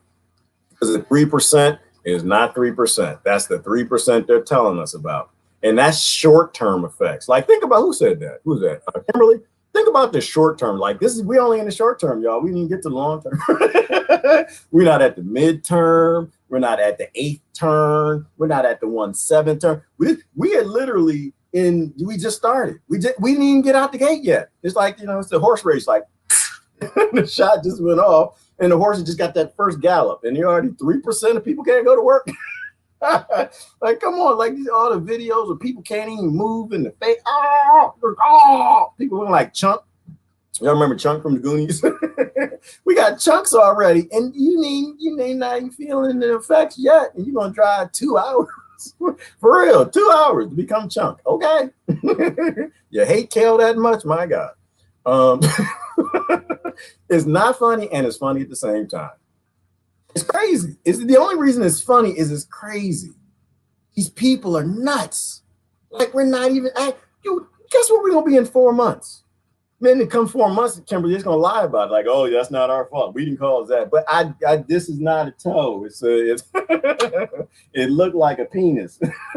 That's not our fault. We didn't do that.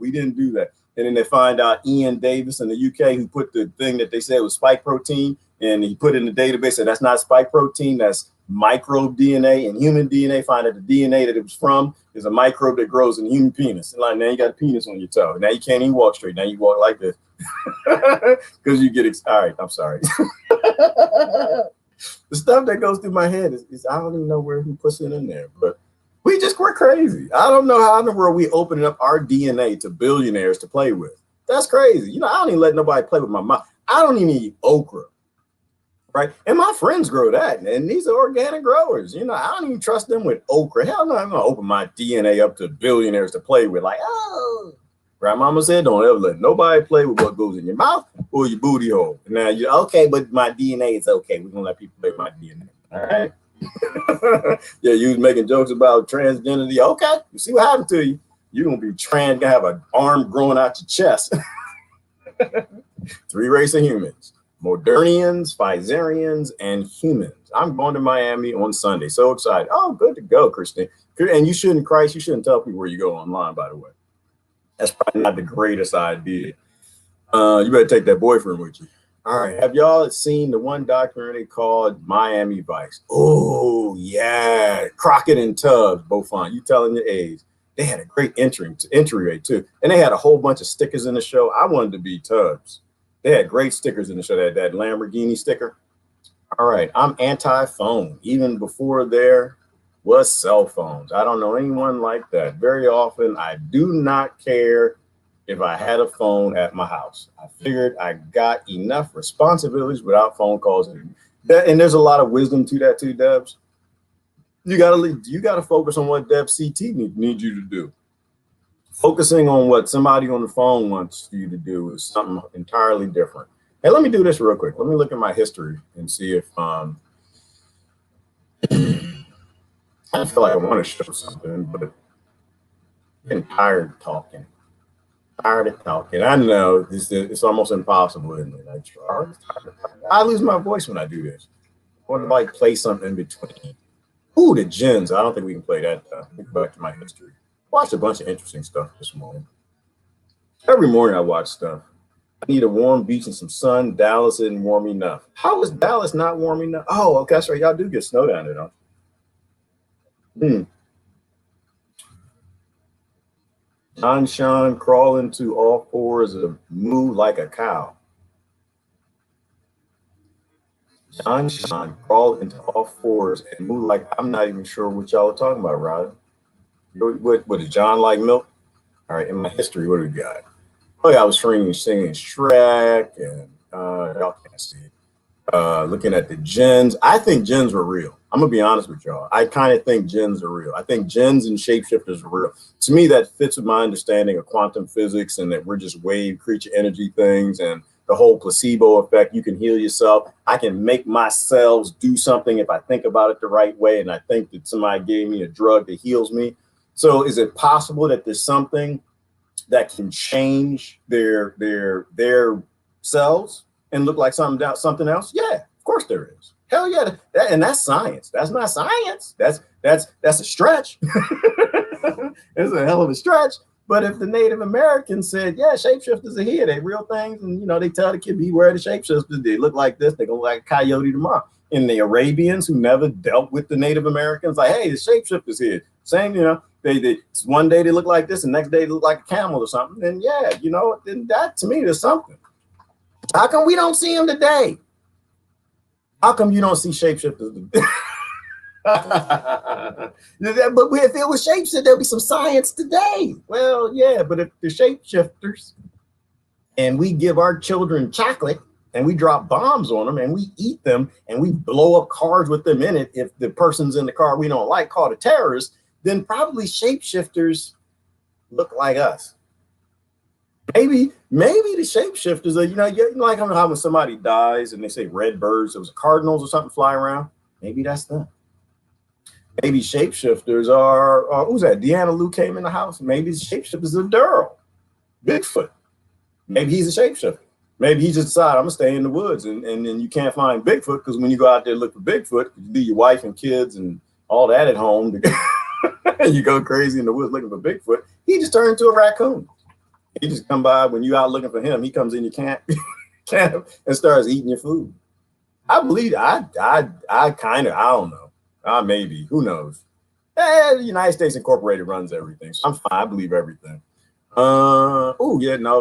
Lori be mad if I played that one. I don't like no politics. I'm leaving if you're gonna play some politics. And she didn't even talk like that. She's got this cute little southern drawl. Yeah, no, this is Kim Iverson's take on the Jive and Bowden speeches. That was interesting. See, Laura has such a good sense of humor. But that's because we go back and forth. That's my sister. All we do is we go back and forth. Our Antifa rights domestic terrorism. Yeah, that was the Ron Paul one. Kim Iverson is established media says go to sleep. Jive and Bowden's in control. That and look at this. What is this? Oh yeah, the brainwaves. Some studies in the brainwave. I watch weird stuff. What is this? Our brains broadcast a message we don't understand, which is deep. That was good. That was interesting. A little bit of science for you. Oh, Sad Guru talking about I never can say the word. The psychedelic that makes you vomit and have diarrhea and stuff like that. What's the name of that one? That's the one I want to take. When I finally get up to do it and I find me a shaman with like a medicine stick and the grass skirt or something. What is it called? Y'all not going to actually help me because you're going to type it, but I'm looking at the name and I'm still not going to be able to say it. Ayahuasca, that's what it is. He was talking about that. And it was interesting. It was a good talk. Because before he was like pretty anti-cannabis, you can do it on your own, damn it. On this talk, he was talking about how, but it's good for cleansing the system, I guess. Like, the analogy was parasites in the body and how you get all these parasites eventually. Oh, I don't know, Democrats and Republicans and the bullshit's on the news and how they lie about every damn thing. And after a while, you need something aggressive to cleanse. And he said ayahuasca is good for that. It's good for cleansing. You don't want to get attached to it and take it all the time, because then you just jack up the water pipes because you just be doodling like you would never stop. How Riley was talking about earlier. It's like drinking coffee make her doodle. Ayahuasca would make you would jam the pumps up. You would jam up the pipes. So you can't do it all the time. That you can get to those levels of brainwave consciousness through meditation, but sometimes you got to do a good cleanse. Oh, look at that! We got a chat in the chat room. Got to go to the chat as soon as I hear the pop. I got to go to the chat room. I've been having to work, missed the lunch, and y'all doing your Friday afternoon cast today. Oh, with Jonathan and Gerard. Oh, that's a good question. That's a great question, Lori. That is a good question. See, look at this. Look at the priority. Look at they didn't change the whole conversation. This is the privilege room. That's what we're gonna call it. I don't know. We can call it the Gerard supremacist room. This is where I'll put supremacists. They can stop the conversation anytime they want. Say, no, Gerard, we got to ask you a question. Because sometimes I'll finish. It's like, damn, that was a good question. Too bad I was too busy running my mouth. This will stop me. I think so. I think yes.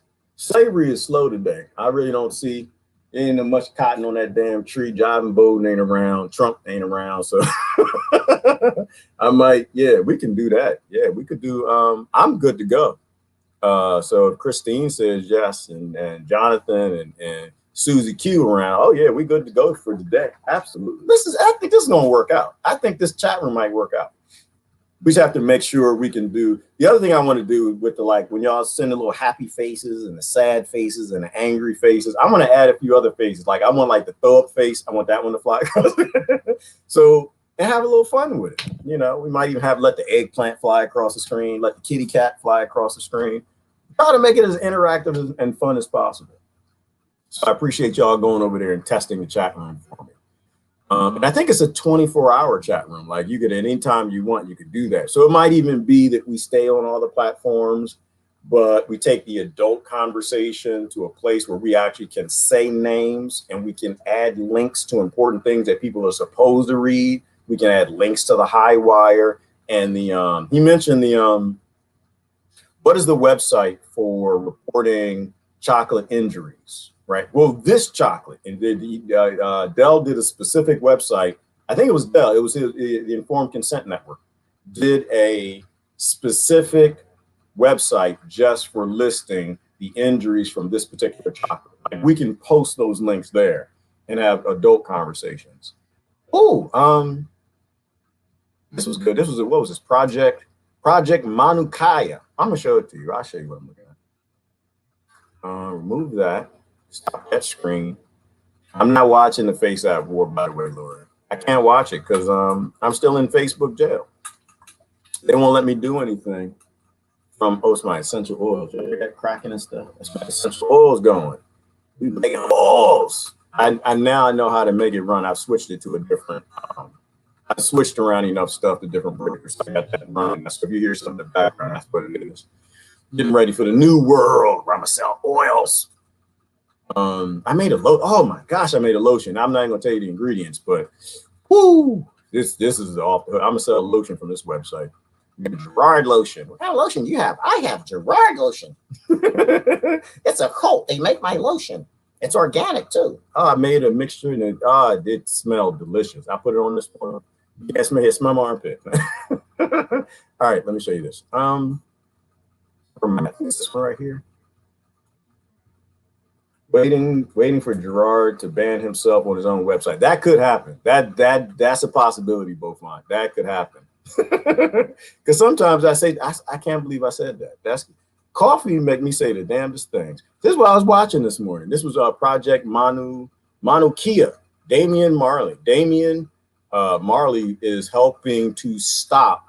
They're trying to put a telescope on the top of a mountain in Hawaii, and he went there to sing, you know, sometimes you got to stand up for your rights. Get up, stand up, stand up for your rights. But people don't do that no more. They just put on the face diaper as they're told. Because they got to go to the movies with their kids, but they ain't never going back that day. Oh, and this was the Canadian minister. Y'all want to do aliens? This was good. This is the prime minister who told you about the Galactic Federation. We can watch that. Y'all want to watch that? Oh, crosstalk. This was good too. This was a crosstalk for Lee Camp was on it. about taking on big tech, which is what I'm doing with the website. And I'm not really taking on big tech. I'm just getting away from big tech. But this is two sisters and Lee Camp, and one of them made a website, new website we can go to. So we can watch that if y'all want to watch that. And I slept the forward stream. That's I sleep to the music of Gentle Wilders. I need the Wilders to be gentle. So I want to watch something. You know, I want to watch. I feel like I gotta watch something. I can't just sit here running my mouth.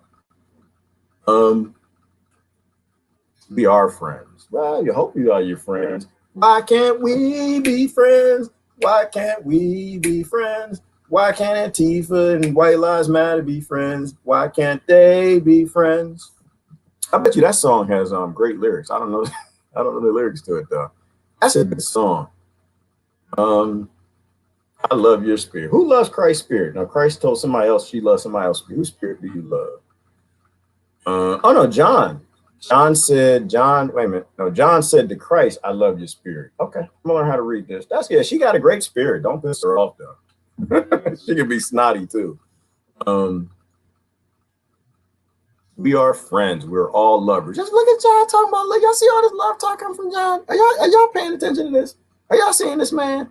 This man was, oh my God, John, I don't know what you drinking. Drink more of that. He was all cannonballs and fight the pie. And now he's like, yeah, we just got to love each other to get out the system. That's the revolution we need. We need a love-evolution. We need to be friends because everything you fight, you become. Look at John. Are y'all friending John?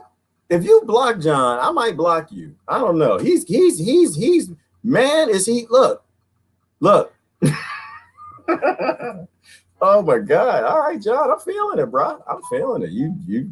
Hey, when a man starts talking about love, you know you got a man there. He stops being a little boy.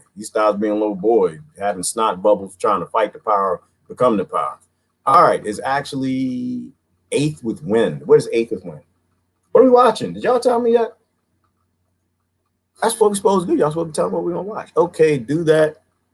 Oh, do the Lee Camp. Okay, there you go. See, priority chat, privileged chat. We gotta do the Lee Camp.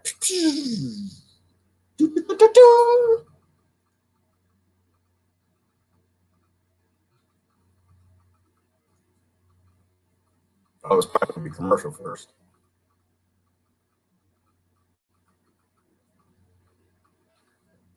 Yep, I knew it.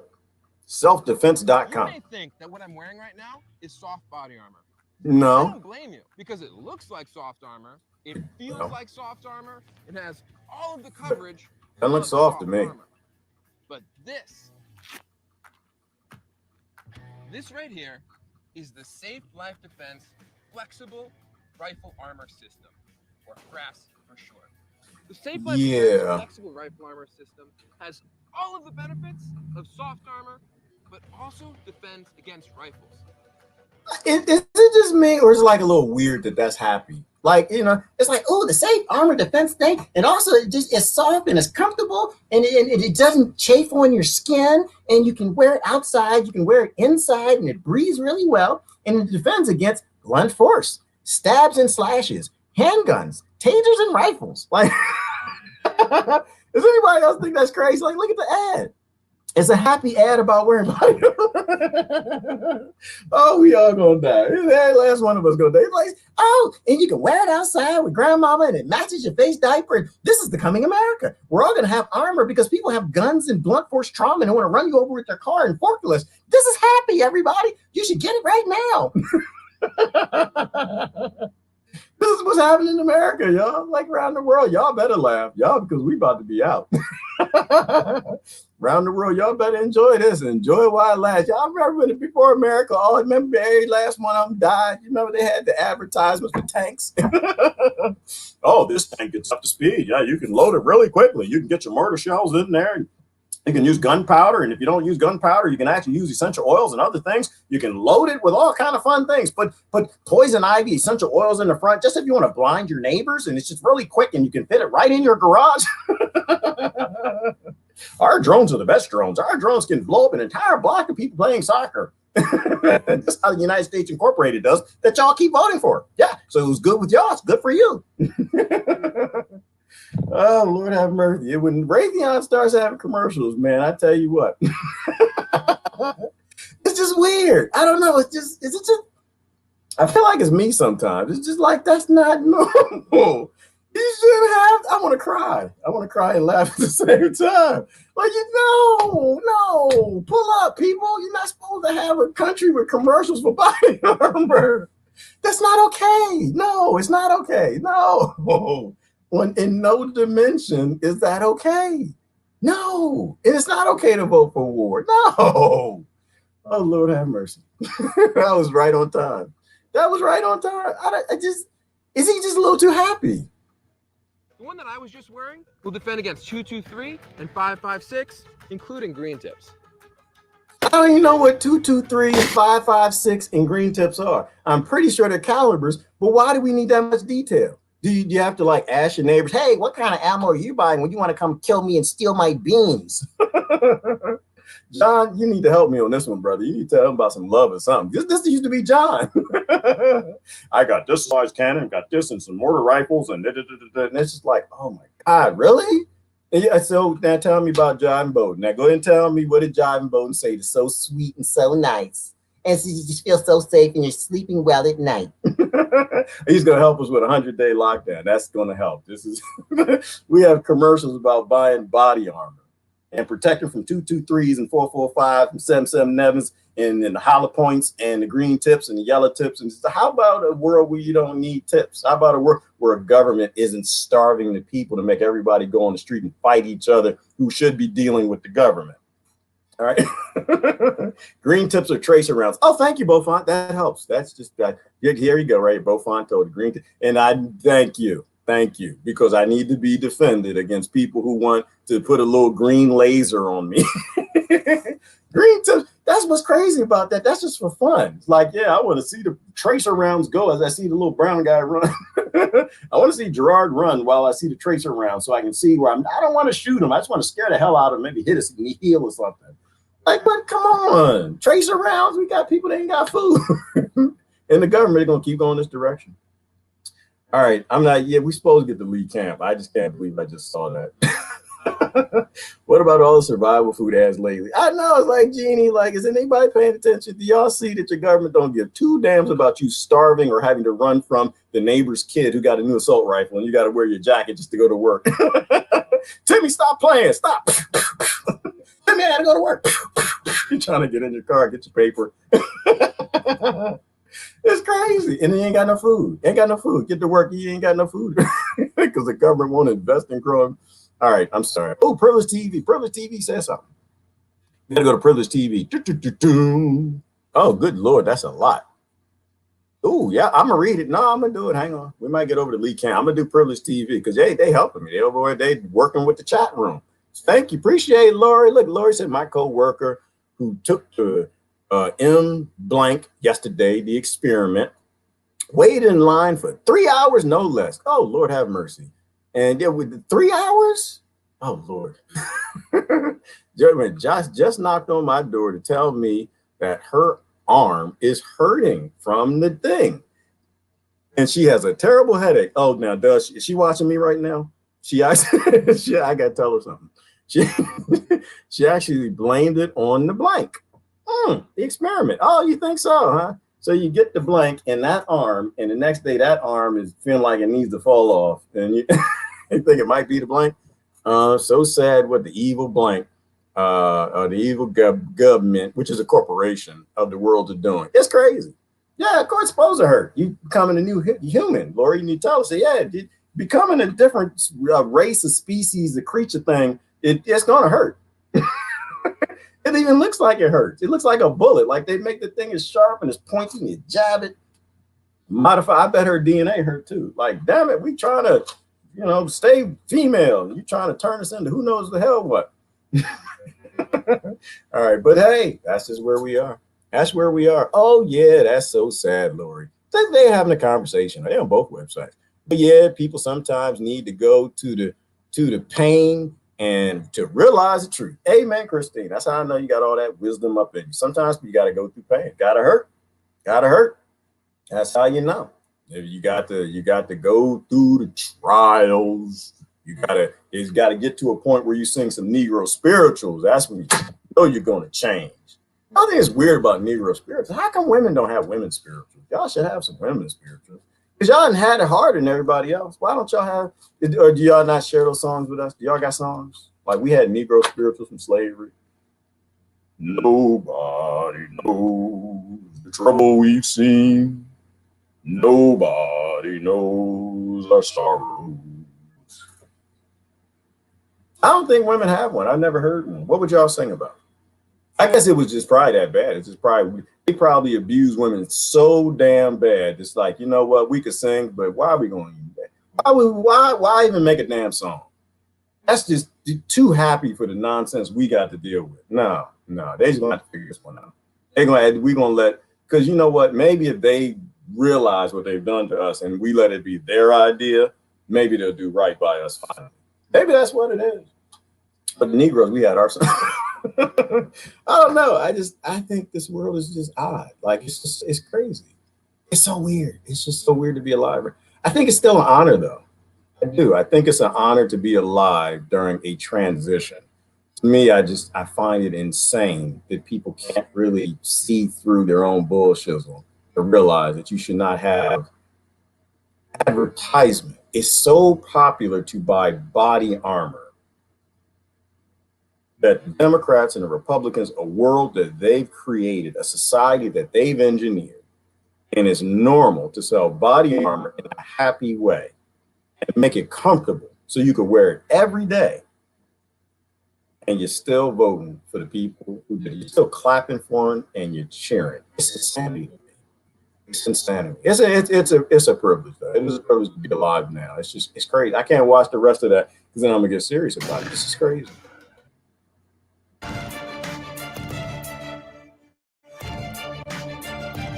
We can do better. We know better. We need to do better.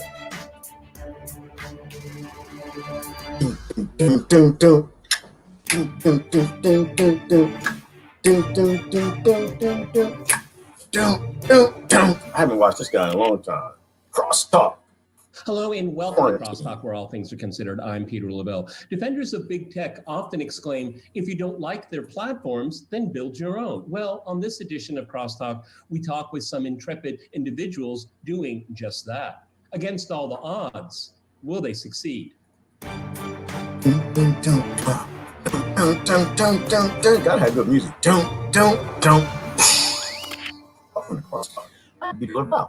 To discuss these issues and more, I'm joined by my guest, Lee Camp in Washington. He is host of Redacted Tonight on RT America, as well as author of Bullet Points and Punchlines. In Cleveland, we have Taylor Hudak. She is a journalist and activist for free speech and a free press. And in Moscow, we have Susie Dawson. She is co-founder of Panquake.com. All right, Crosstalk rules in effect. That means you can jump in anytime you want, and I always appreciate it. Okay, let me go to Taylor first in Cleveland. A lot is going on online right now. We had right up to before the American election, we had essentially big tech colluding to crush a story that could influence the outcome of the election. Then we had after the election, we had the events of January 6th in Washington, and Trump's ban from most platforms. And then we had another platform, Parler, that was gone, and it seems like it's kind of crawling back. Taylor, what is the state of what's going on right now? Because later in the program, I'm going to talk about a new platform that's coming up. And it's kind of, for me, it's kind of like WikiLeaks came into being because journalists wouldn't do their job, media wouldn't do their job. So others are thinking about challenging big tech because they're not keeping the promise of a fair playing field where everyone would be able to participate and all voices would be valued. So where do we stand right now? Because from what I can see, it's pretty dark. Go ahead. Yeah, so all of this really kicked off when we saw President Trump removed from Twitter. And I want to make note that this is a huge disservice to the American people and to the public, because we do have a right to access public officials and elected leaders. And by removing President Trump from Twitter, Jack Dorsey effectively removed that ability to communicate with the president. Just on Tuesday, in fact, President Trump issued his last round of pardons.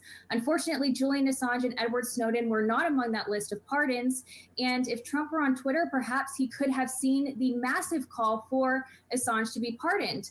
But back to these platforms, they are communication tools and communication methods that our politicians do use, and we need to have access to that to speak with them. Now, Jack Dorsey also responded to his decision to ban the president and said that offline harm as a result of online speech is demonstrably real.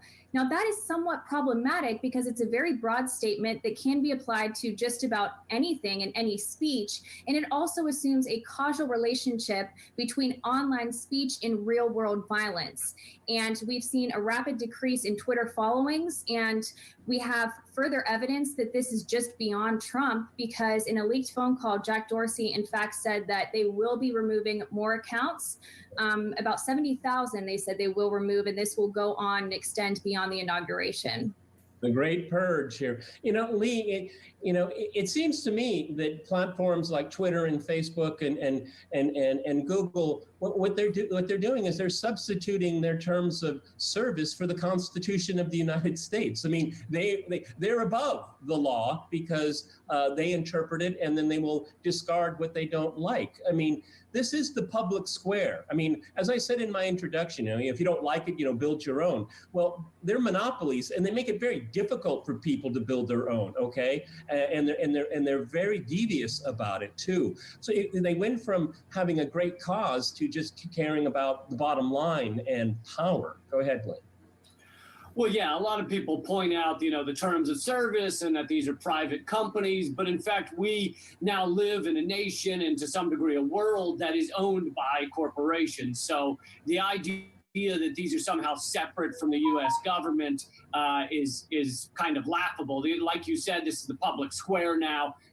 We should have the ability to communicate without worrying that because we are saying something that goes against the corporate talking points that are allowable on mainstream media, we won't be banned from those platforms. Now, I know I have this crazy hot take that I believe that it is okay to ban people who have killed tens of thousands of innocent civilians. So that would include Trump or Hillary or, a variety of others, Obama, Pompeo. But that's not why they're doing it. If that's why they were doing it, then I might feel differently. They're doing it because statements that go against what is considered allowable in our, like I said, corporate media. And they purged, 70,000, they claim QAnon followers, which, look, being wrong or incorrect is not a reason to take someone off a platform. I have many important and interesting conversations with people I disagree with. And instead, they are filtering us all into our tiny little bubbles of allowable thought. And it is not just a disservice. It takes us towards a dystopia. Yeah, well, you shouldn't ban people for being... Well, hang on. So, and I agree. I agree that it's taking us into a dystopia, but it's offline harm is the whole point of censoring, right? So you censor because someone's saying something that you don't like. And so you shut them up because they're saying something that in this scenario, it defies the product that you need to sell. Right? They sell war, right? I think Lee made a great point, which is so you put people who are criminals on, and they have big voices who are complicit with war crimes, but you take off QAnon supporters. So I think it's a criminal act. I think it's collusion. I think if you are censoring people who are talking about peaceful things and you are giving bigger and bigger increased platforms to DNC and GOP and those behind the wars, the Brennans, the police state, the politicians, to me, it's the exact opposite. And I see what you're saying, Beaufort, in terms of, it's not a right to have a voice, but to me, it's a criminal act to support criminal activity. So, those things aren't town squares. And to a degree, it's a good thing that we get chased off of their platform. Like I'm in defiance to the whole concept of the civil rights movement, the lunch counter thing. And this is where I agree with you both on that. And that is, if you don't want my money, why in the hell am I going to give you my money? I would have sucked in the civil rights movement, because they had the lunch counters, and how that worked out is you would force a business owner to take your money, right? That we're going to go sit here and you're going to serve us pie and we are going to pay for the pie. I'm a little too much of an obstinate slave for that. I said, no, I'm going to go make my own pie. I'm gonna go to grandma's house, put a stand out front. I'm gonna make my own pie. I'm gonna serve the people I want to. But if you don't want my money, I'm not gonna give it to you. You don't want my energy, I'm not gonna give it to you. And so, and this is where I agree that this will create the platforms that we need, where people who want to actually talk about chocolate, people who actually want to talk about health, people who actually want to talk about science will go to platforms that embrace the methodologies of science, where there is no censored data, that it's open and universal. But in the meantime, how do we get there? And I'm kind of in the middle with that, Beaufont, and that I think that we have to have a transition, and the transition is limiting their power by temporarily, if nothing else, breaking up the monopolies, and then, to get to a point where we have free platforms. But then why are we even here? I just kind of talked through that in my head. We're here because the government corporation didn't do its job. They allowed them to become monopolies. The only reason we're even having this discussion is because they didn't do their job to begin with. So to me, it might even be an invalid discussion, right? It's an artificial reality that we live in, that they let corporations get that big, and they help them. Because when you have free market capitalism, you almost never end up with one cup company. You end up, how many companies make cups? How many companies make, I don't say cars, but say smaller things that aren't cronied up through legislation? How many companies make forks? How many companies make shoes? How many companies make clothing and things like that? You have a lot of competition, and those things are relatively cheap. Why? Because it actually is free market capitalism. Not what we have, not crony capitalism, socialism, communist-ish thing, right? The price goes down and down and down, because if you make it a cup and your cup is $10, and I know I can make a cup for $9, I'm gonna make a cup for $9. And someone else will come along, they can make a cup for $8. Someone else will come along, they'll make it. And so if you're in a free market capitalist system, the price of everything will continue to go down, but the prices of houses go up for the same reason that the prices for or the costs for social media go up, right? It's so big at a point now where you can't compete with the big guys. Why? Because the big guys got rid of the small ones. Gab was a good example. Gab was, I guess they're relatively small. Gab and MySpace and a bunch of the other ones. But yeah, the only reason we're here is because they use cronyism to destroy the competition. For the same reason that all we have is Rockefeller medicine, because they use cronyism to defeat the competition. I would bet you that eventually in the future, we'll have the information to realize how all these corporations got so big, and it's all crony, it's all corrupt, and it's all dirty, So I think even our discussion probably here is almost invalid, because we shouldn't even be here. It's not like they got there on merit. Facebook didn't get big on merit, right? MySpace wasn't destroyed on the lack of merit. Everybody loved MySpace. Facebook was a new thing, so we shifted to Facebook, and there could have been 10 other Facebooks that we don't know anything about. I don't think these things are organic. Somebody sent me a link a long time ago about how the CIA or somebody promoted Facebook, and they got a lot of help to become as big as they did. A lot of this stuff is crony. All right. Privileged comment. A chat room comment, which is more important. I've got to prioritize it off, because this is the discussion. I got to prioritize the non-big tech chat room. Well, after a time, they will destroy themselves. Good riddance. Right. And that's why I think it's okay. It sucks that they do the censoring, but I think in time it'll be okay, because they'll destroy themselves. People who actually want to be healthy and want to know the truth about chocolate, and if it causes acne, they will go to a place where they can talk real science, not where it's censored. Hence why free energy isn't a thing. Petro, exactly, Jazz. And that's a good Rockefeller, right back to that same point. The only reason we're still on fossil fuels is because all the governments everywhere are all embracive of that.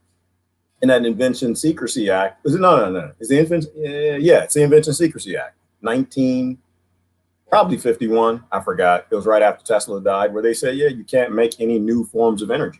Right. So it's always crony. So I think we're in this discussion. It's probably a false discussion, because we're talking about a false reality that they created to get us into this problem to begin with. Because we have allowed them to become the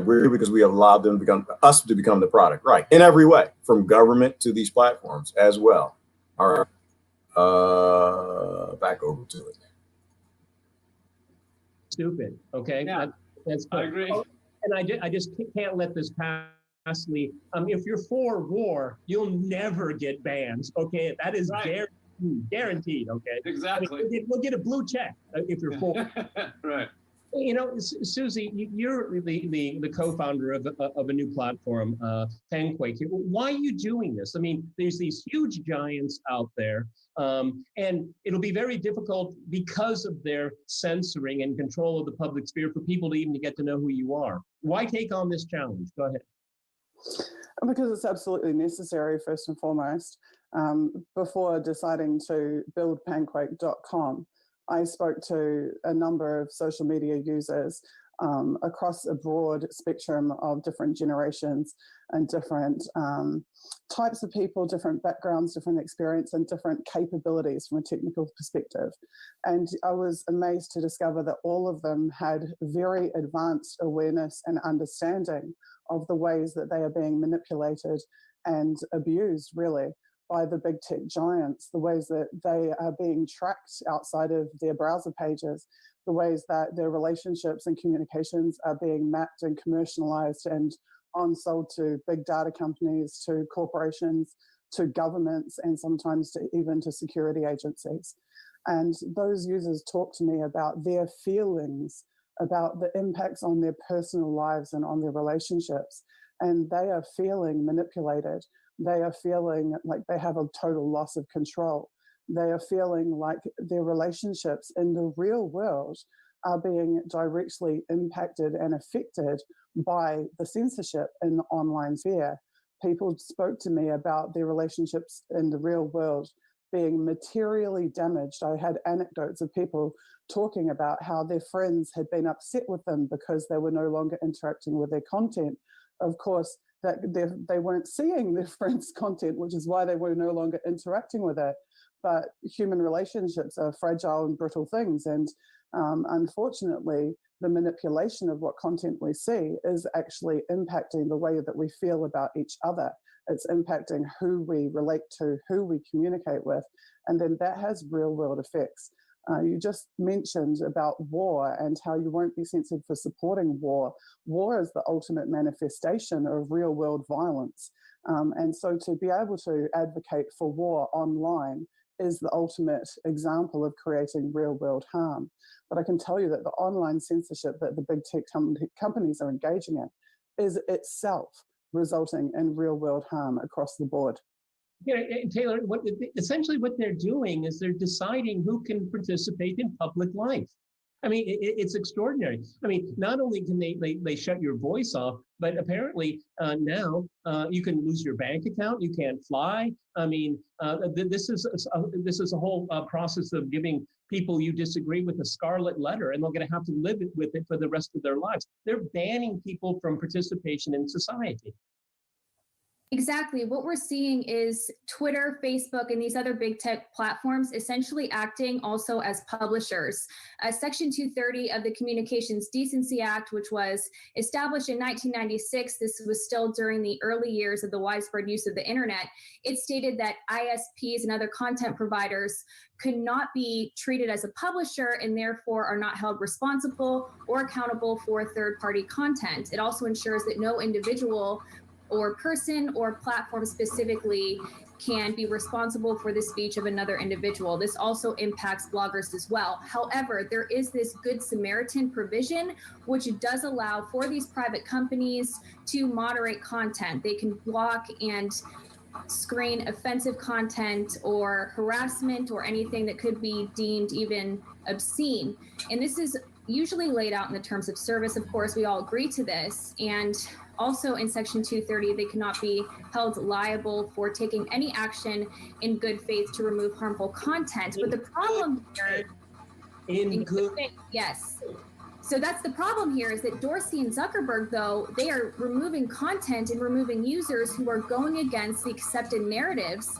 And that is the problem here. It's being abused. However, I also want to make note that the movement to repeal Section 230 is a very bad mistake, because while there is this protection that's being abused by these platforms and these tech giants, it's also important to note that if this were to be repealed, it's likely that these ISPs and these different tech companies are going to censor content even more and probably not allow even third-party content to be on these different platforms because it is unfeasible to actually moderate all of this content because they could be held legally responsible. Well, I think that there's a lot of different opinions about that. They like the 230 cutout because it saves them an enormous amount of money and makes them completely irresponsible, and they will never be held account, and they get to pick and choose winners. Okay. I've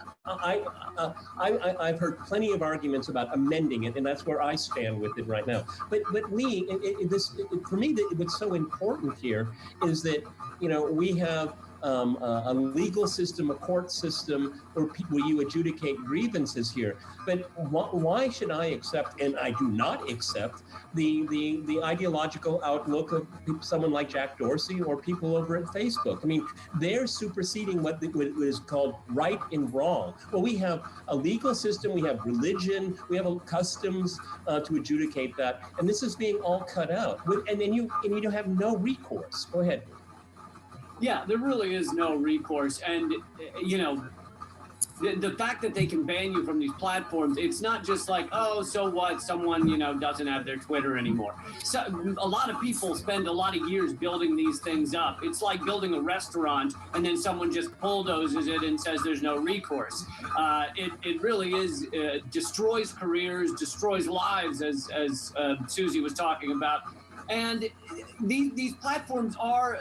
They have an incredible amount of control, and as you're saying, they're deciding what is right or wrong, what's allowed to be said. They've even, besides just opinion, they're deleting things that are just news coverage. Literally, journalists trying to do independent journalism. Just the other day, a reporter was trying to cover a gun rally, not saying she was for or against gun control, just saying this is happening, and literally that gets purged from YouTube because you can't announce that the outside world exists for certain topics. I covered the fact that a doctor went in front of the Senate.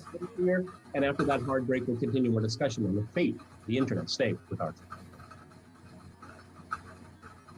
When you find the perfect engagement ring at Hellsberg Diamonds, you feel like a champion, and Patrick Mahomes gives you a personal shout-out.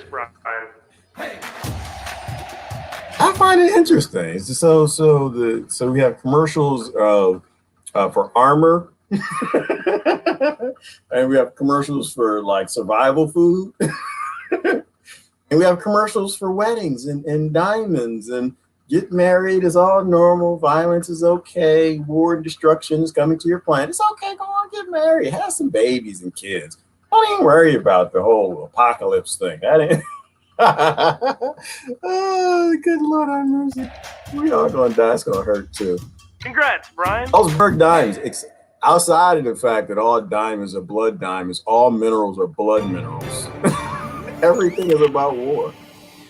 But they're smiling. Welcome back to Crosstalk, where all things are considered. I'm Peter LaBelle. To remind you, we're talking about the state of big tech.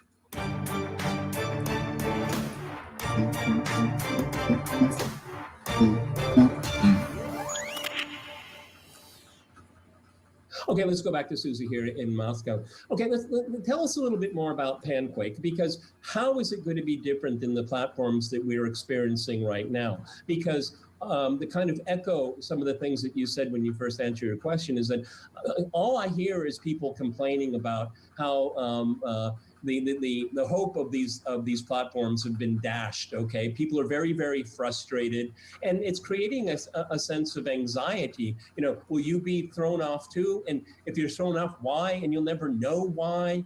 You know, I have a very extensive online existence, and every day I'm waiting for something to happen because, you know, I do hold very strong views, and I'm willing to fight for those views, verbally, of course. So what is your platform? How is it going to be different than the ones that we have now? I think the Panquake.com differs from conventional tech products in almost every conceivable way. All right, so hang on. A couple things. I think both fine. I think she's going to address. Well, number one, has anyone used Panquake.com? That's the first question. I've never even heard of it till this. It is a peer-to-peer. Both fine. So I believe, and she's about to explain it, and it's just a little geeky, so some of y'all may not want to listen to that. But you know, it's she's using blockchain. You know, so in some way you're downloading the entire. I'm saying, I know I'm gonna say it wrong. It is peer to peer, but it's also using blockchain. So somehow they don't own the content. You own the content, and all the content is open source. Anyone who takes anything down, because they said they will take down like violence or pedophilia, stuff like that, everyone actually has access to what they took down and why. So it is to a degree peer to peer. And I do agree with your point there too. Is that if you cared about your content, you build it, you know, on a platform that respected your content. And I think what happened, you know, being fair to all sides, is that most people thought that there were decent people behind the platform, right? Most people thought that, oh, this is MySpace, right? MySpace and all the other websites, they never filter content. They let you put out there what you, unless it was something obviously dangerous, they pretty much let you do whatever you want. It was yours. So I think people didn't read the contract, and we thought that these were decent people behind these corporations. We never really thought that they're just corporations behind the corporations, and the bottom line's the bottom line. And when Raytheon needs to buy ads, then you can't talk bad about the people them wanting to blow up people, or wanting to lobby government to go drop more bombs, which do blow up people simply because they want to make more money. So I think there's a lot of things that are happening. I don't think it's really black and white is my point. I think that, you know, so taking that point now, people should be moving off now that you know that these are pro-war organizations. And I think most people are doing that. A lot of folks have already done it. But there also is you kind of gotta kick them in the nuts on the way out. And I think that's a lot of why some of us are probably still sticking around. Is, you know, it needs to be obvious that these platforms were utilized in probably the murder of millions of people. I think about 9/11. You know, would we have been in all the war since 9/11? Or what they say there were 5 million people who died since, if you back then had social media platforms that allowed for a lot more free content. Not that we really had them. I'm trying to think when 9/11 happened. That might have still been the MySpace area. I mean, most people didn't even have, you know, the internet back then. But if they had it back then, and people could have put their doubts out back then. What's the general's name that he's since died, but he was the one who said that was a missile. General Stubblebine, I think it was. Then initially people could have been questioning, and then the 5 million people who died since that might actually still be alive. The questions were allowed to come out early on, but everything back then was controlled media and a few little species of people on the internet. So I think we have to think about, you know, it's just the world we live in. It's a crony world right now, and it's kind of taking us to where we are. But how do we use the things we have right now to stop the war tomorrow? So principle wise, yeah, you know, it's not yours, private, you know, get the hell off of it. But we realize the world is sick. You know, let's not wait and take the pill and let the next war happen. Let's take this now, do what we can to make sure that we stop killing people. Right? So I'm trying to see it from all sides. That's all. No advertising, to turning the user into our customer and building our entire product, designing our product around the needs of our customer, the user, as opposed to big tech who consider the customer as the user to be the product, which they sell to the real customer, which is corporations, advertisers, government, security agencies. So first and foremost, the user for us becomes the customer, and our whole world is built around serving that user. That's everything from no cookies on our website, no tracking users, no collecting user information. You can create a panquake.com user account without submitting an email address or a telephone number. We do not capture any private information. We are not what is called in the tech world a client server model, which means the user data goes from the device straight to the blockchain. We are not an intermediary. We do not store any of that information. Being a blockchain product makes us incredibly transparent because every user has a copy of the blockchain, which becomes a public record of the public information posted by the user. their content straight onto the blockchain. We will obviously be moderating our network. We're not going to allow child pornographers to use our network. However, when we moderate content on our network, every user on the network can see on what date, at what time, what user, what message was moderated by us, and for what reason it was moderated, which is just an amazing new world of transparency by comparison to Twitter or Facebook, who are moderating millions of messages without ever providing any real transparency around those moderation practices. We're solving 14 major issues with current big tech platforms. We are not shadow banning accounts. We are not jailing people in what Julian Assange called the filterverse of one, where the information coming into you from your friends and followers is being tailored or manipulated by the platform, and the information that you send out is with us is not being manipulated either. Question, Susie. I suppose Donald Trump now is homeless online. Would he be welcomed on your platform? Any member of the public who wishes to use our platform may use our platform, and provided that they are not engaged in active law breaking, they will not be moderated on our platform. You know, Taylor, one of the things that it really irritates me, and I know the politics, Lee's politics, I know Susie's politics, they know my politics here, but I bet you all of us together, relatively easy to determine what should not be put online. I think that's common sense, more or less dictates what that would be. Okay, obviously child pornography, not inciting violence when it's impending, where it's possible, simple things like that. And I think it is relatively straightforward. And political speech, well, the political speech, if you don't like it, you should counter it with more political speech. See, what I don't like about these big platforms is they abhor debate. They just want consensus.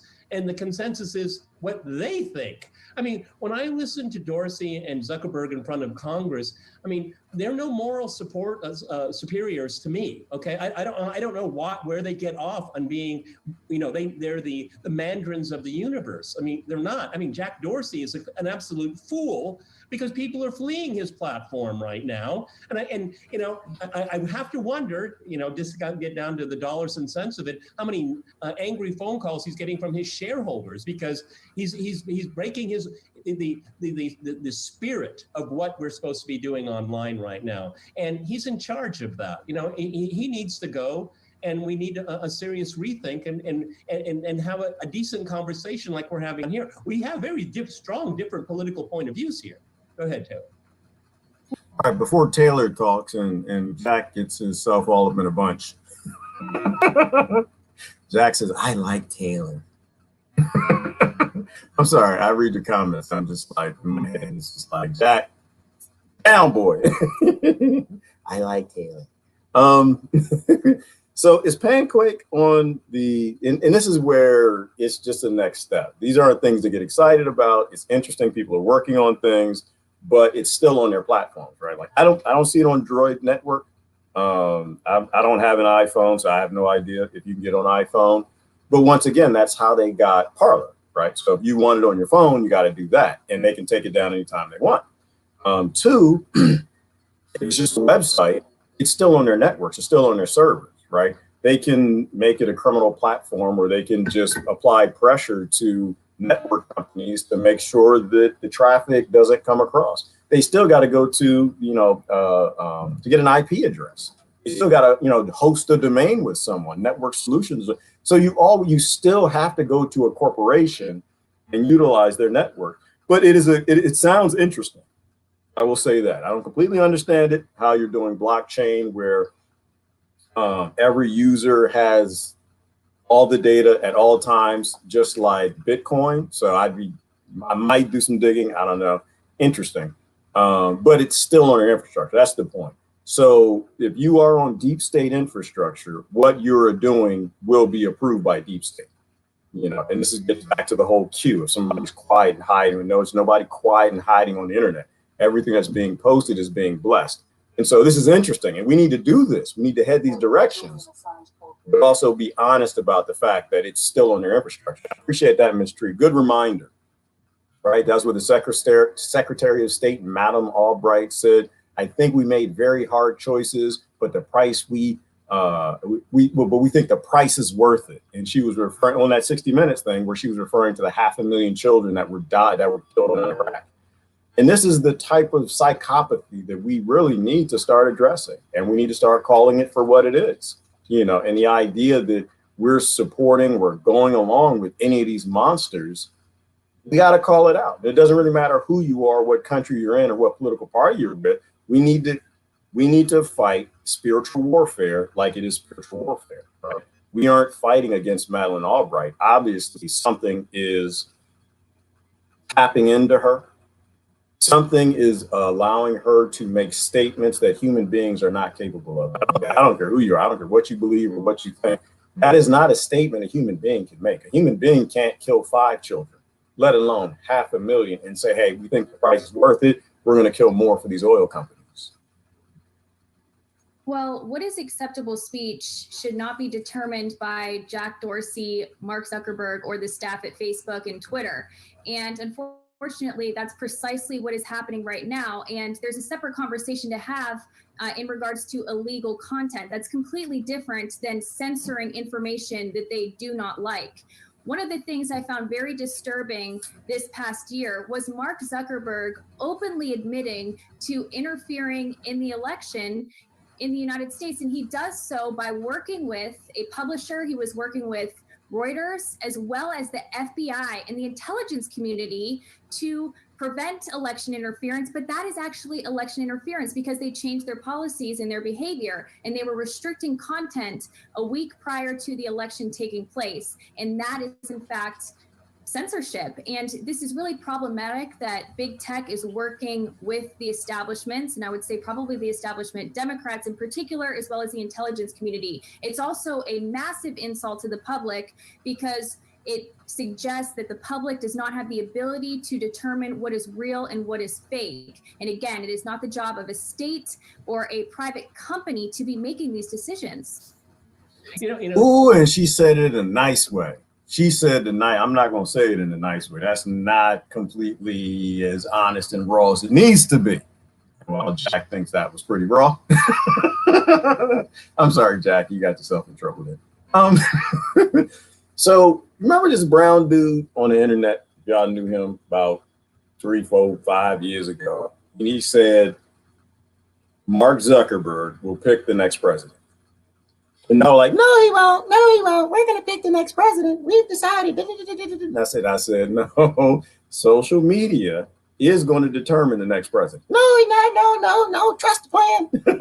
We're going to get him out. He's racist.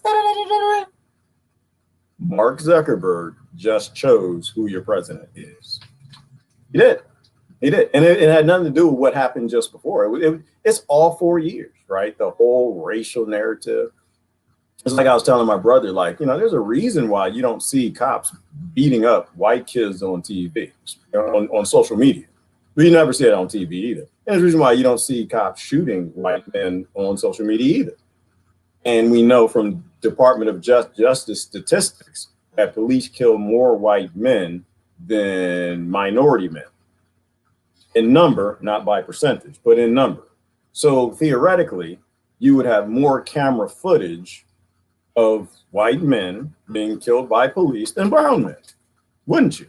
Right? We can go further than that, especially if you take in the socioeconomic factor. If we say that, white men tend to have more money than black men, and I don't even know if that's true, but it sounds like that's the stuff that y'all say. So if white folk tend to have more money than minority folk, and they tend to have more cameras, they tend to be in neighborhoods with more police cameras, more cameras on the ATMs and the jewelry stores and at the mall and on the corners, then it would mean you would have more footage of white men being killed by police than brown men. So how come you don't see that on Facebook? Honestly, I've probably seen 3. I'll be honest. I've seen 3. I've seen 3 white guys get killed by police. How many 300 black men have you seen killed by police? How many? So it's obviously somebody's controlling something, right? Do you think that people film someone being killed by a cop because he has white skin? They're like, no, I'm not going to upload it. No, the person's going to upload it. Why? Because they want to have the next viral video. You can make a lot of money selling those videos to the news. So obviously, somebody somewhere is controlling something. And that's what I mean. Like, you got to use critical thought when you think through these things and just kind of process and think about it. Like, really think about what John said a minute ago, that this is mind control.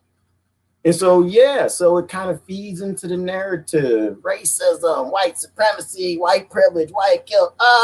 Donald Trump is racist. He's coming to get us. The white supremacists, they're growing everywhere. He's creating all these things. So the cops are acting out. And they're killing more black people than's ever been killed. They ain't never killed no more black people because they're killing all the white people. So they build this whole narrative. So we haven't done anything in the last 4 years. We wasted everybody's time. The last 4 years was a complete waste of everything. So somebody actually is controlling something. And we don't even have to go to Hunter.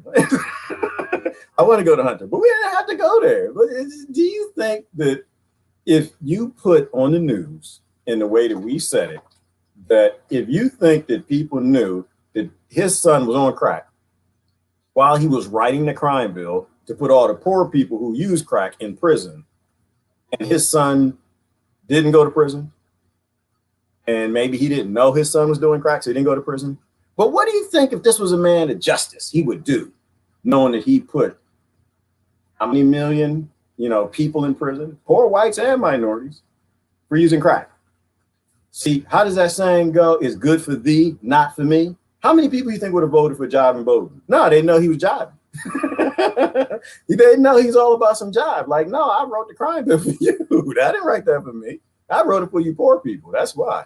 That's why you got HIV in your community. You got all kind of sicknesses and illnesses. You lost 2 generations of brown men, and probably what to use like half a generation, 1 generation of white men. I don't know. Make up a statistic, fill it in. But how come he's not in prison now? I mean, that was obviously Hunter. He obviously had a crack pipe in his mouth. Well, I can't really say that. I've never done crack, so I'm not even sure. I know it was not legal. There you go. Could have been heroin. I don't know what it was. But so he just saw his son doing what your kids did. Some of y'all still got kids in prison for this stuff. Do you think most people would have voted for a man like that with absolutely zero integrity? Do you think they'd be clapping, dancing, and singing and popping fireworks while I'm trying to drive home from work and mind my own damn business? Do you think they'd be doing that? So, I slept so good last night. Oh, just knowing Jiving Bowden's in. No, he'd have lost. He would have lost, knowing that he was corrupt and dirty with the Ukraine getting down with his son. So, of course, Mark Zuckerberg picked last. That's not even a question. Social media picked it, but it didn't just happen. This is something they've been doing for a long time. If you ask me, my opinion, they picked Obama too. That's my opinion. They picked Trump too. Yeah, that's my opinion. Like this, all of these things feed together, and they all steadily get worse. Everybody has a purchase point, and for politicians, it's lobbyists. For us, it's how they lobby our minds here. They literally form our opinions in many ways. That's why I kind of run with the people that I do, because they're always posting things that are anti to the narrative until they go to Facebook jail, and then I'm back into the narrative. Lee, one of the things that I find really interesting is that if you go back to the founding of the United States, the whole elections are corrupt, and this is just one of the ways that every election has always been corrupt. But they don't want you to talk about it, right? You can't post that online much because the number 1 rule of Fight Club, you can't talk about Fight Club. No, Russia did not steal your election. Nope. Our elections are always highly controlled, like every election on this planet. There's never been an honest election anywhere on this planet, everywhere. And if there ever was, they had about 4 people voting and they were all standing in front of the voting thing. But never in America. Never. Not once. The billionaires have always decided.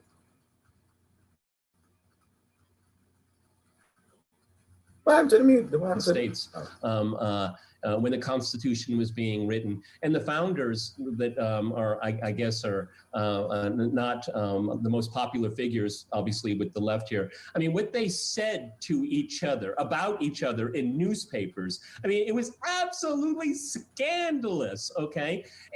But the public was able to figure it out, okay? and they respected the public. And Taylor's absolutely right. Well, these big tech companies, they sneer at the public. They sneer at them, okay? I mean, you know, canning the Hunter Biden story, I mean, that is such an insult to the democratic process as well. I mean, you know, let the chips fall where they may, okay? They shouldn't be having an editorial decision about it, okay? And the lack of real reaction to that censoring of that story, I found really astounding, and it really terrifies me about the future if things do not change. Go ahead, Lee.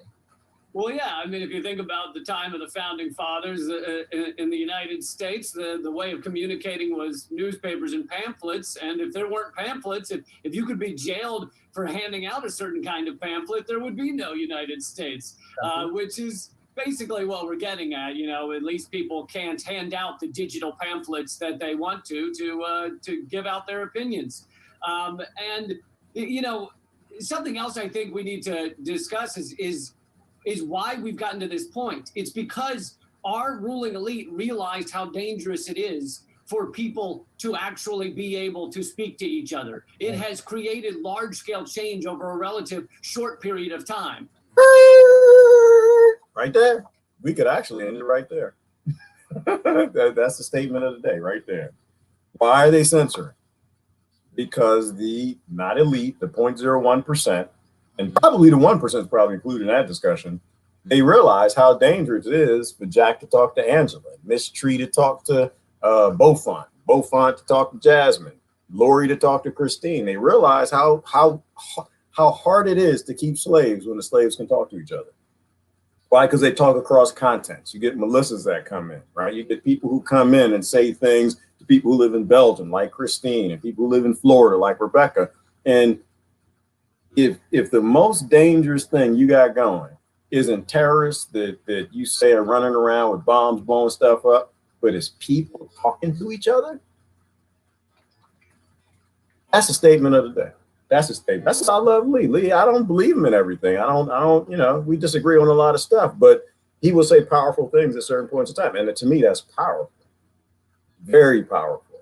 The thing they fear the most is Americans actually talking to each other. And Americans talking to Britons, and British people talking amongst themselves, and talking to Canadians, and talking to Australians, and realizing that the same bull shizzle that destroys all those other countries are destroying this country. Realizing that their political party is acting more like a war party with the other party than doing anything locally. Or realizing that the thing that you fight for, this universal health care, Medicare for all, universal basic income, is paid for in the blood of the poorest children all over this planet in the third world. You know, they don't want you to know that. They don't need you. They don't want us talking with Jonathan about these cell phones, coltan, you know, blood diamonds, where all of this stuff comes from. That Wall Street is just a black market. They don't want you talking about that. They need you to be a happy slave that's complicit and okay and embracing of the war, just happy that Donald Trump is out. Now you can go back to your apathetic life of not giving two damns about children in Yemen or anywhere else because you got a nice, comfy life, and now your country looks the way you want. Y'all, I'm gonna be honest, and I'll say it. You ain't gonna like it. I'll say it. I'm glad Donald Trump was the president, and I wish he probably still was, because I think to a degree he showed you who you really are. You gotta like it. Look in that mirror. You are Donald Trump. You know, and I think he showed people the arrogance, the raw nature of what the country is. He was talking about Haiti. He said it was an S-hole country. Was he wrong? No. He was right.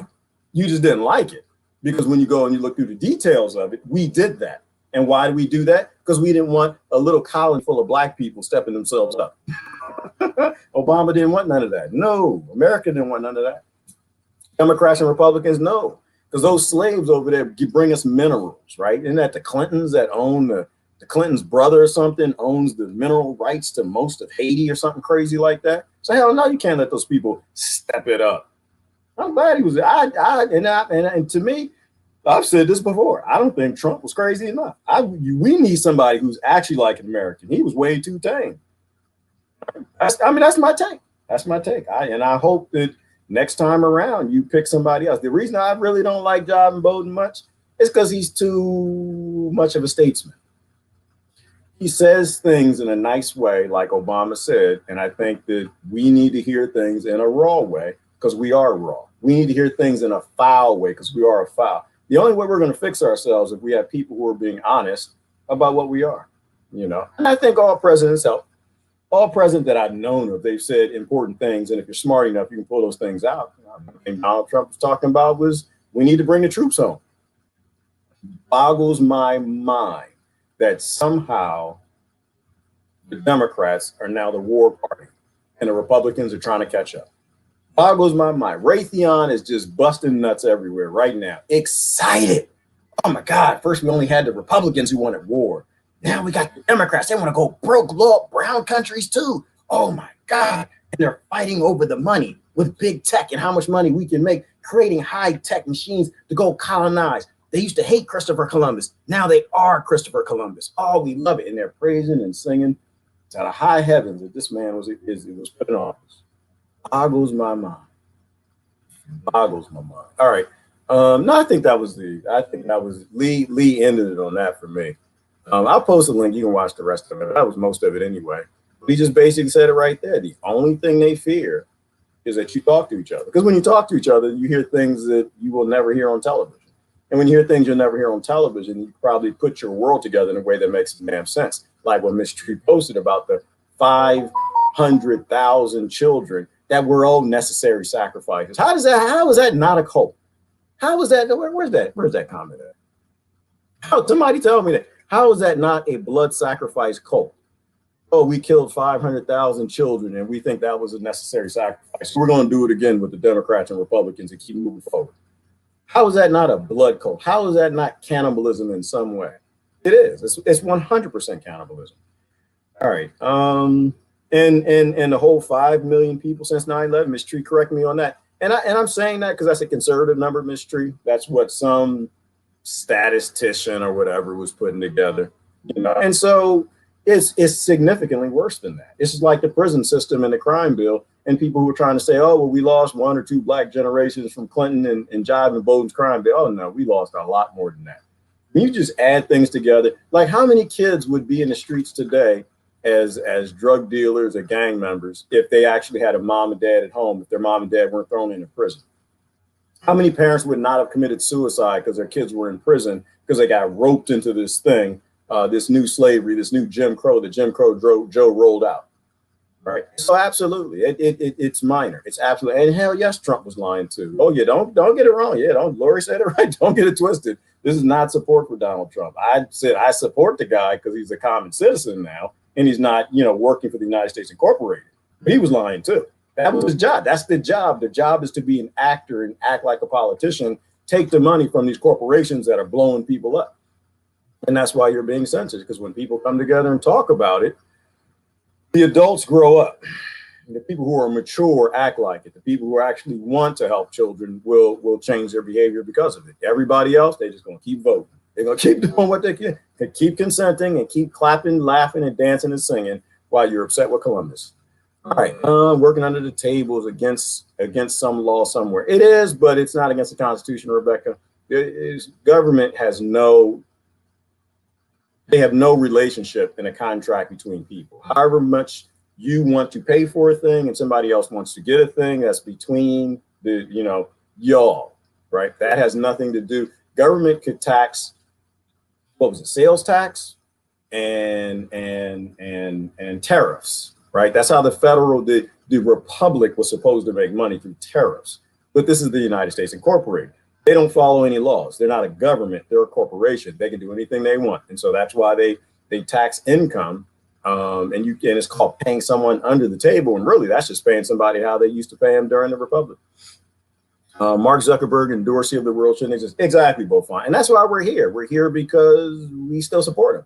We're here because we put them in office. We put them in place. We buy their products, the Disneys, the Amazons, the Hulus, CBS, NBC, Fox, and MSNBC, the pharmaceutical industry. We can talk about chocolates and we're blue in the face, but the reality is, until you go home and you look in that medicine cabinet and there's no headache medicine in there, there's no painkillers, no cough drops, there's none of that, then you're still supporting them.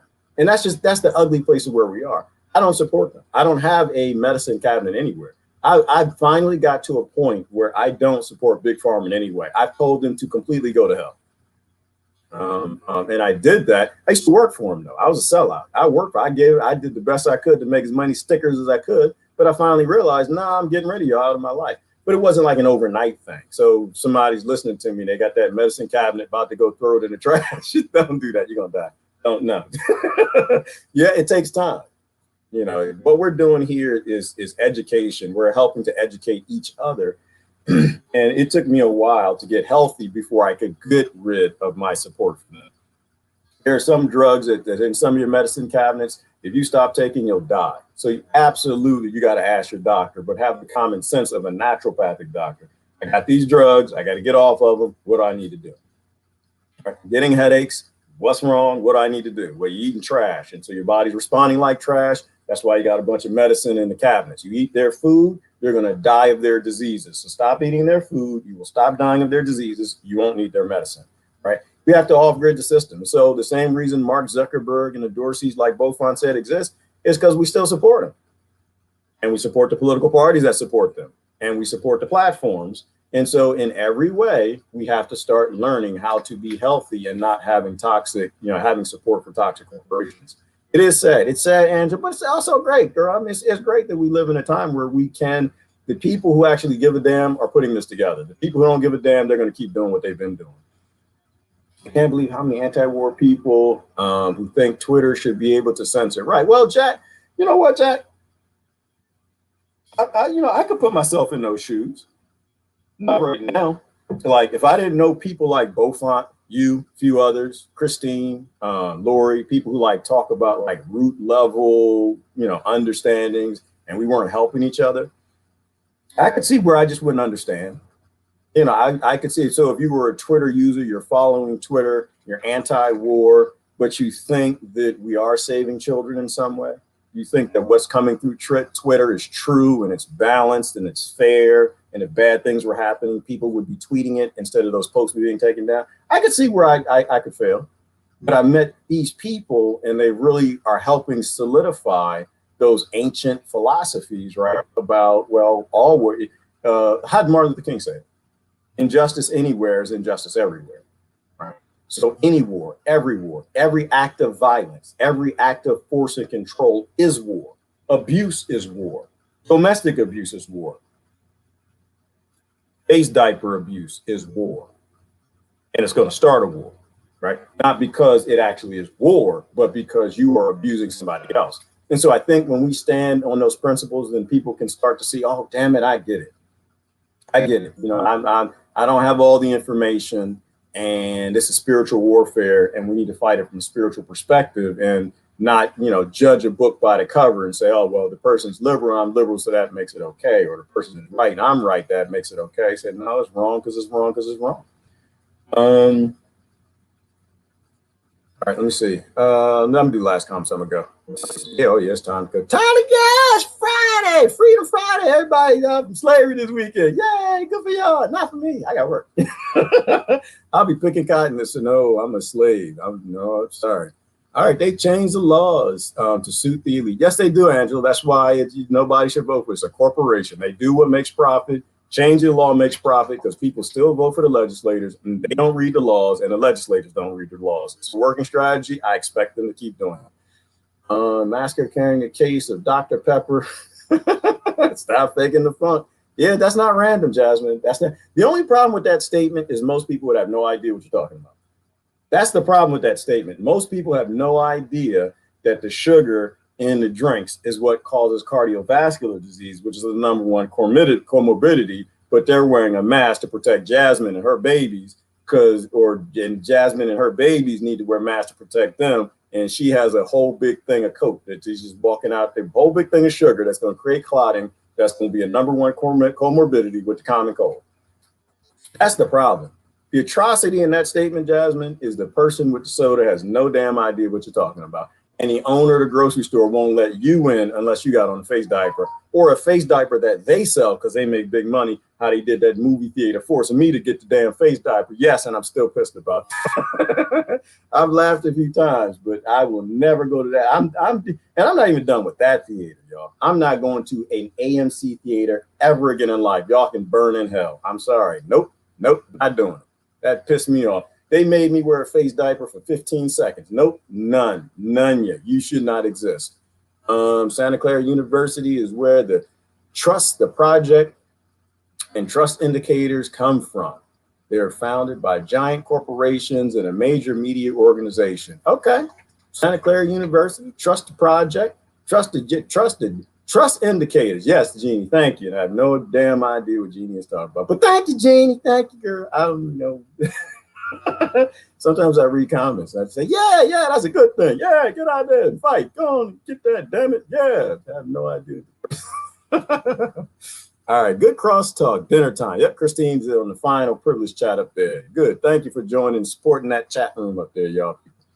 And they are still, yep, Mama, that's Chit Valley. That's exactly what they are. Cast button finally worked. Cast button? What's wrong with the cast button? Right? You posted important things. They turned your button off. I first read the AS Santa Claus University. Okay, so I don't even know what I don't even know what you talking about. I don't know what y'all talking about at all. Bryce Henderson might be as well. Okay, okay, y'all going on. I'm dip. They have been working away since the last election. Yeah, well, that's because it works. They build their false narrative so people will do what they want. That's how there's no election that's ever been fair in a country that's had censorship. That dad shot in the hotel, Daniel Shaver, I want to say. There's so much scams and nonsense and things that have happened, and people who shot themselves twice with shotguns and you know, what was that? Was that was that having to do with the LA?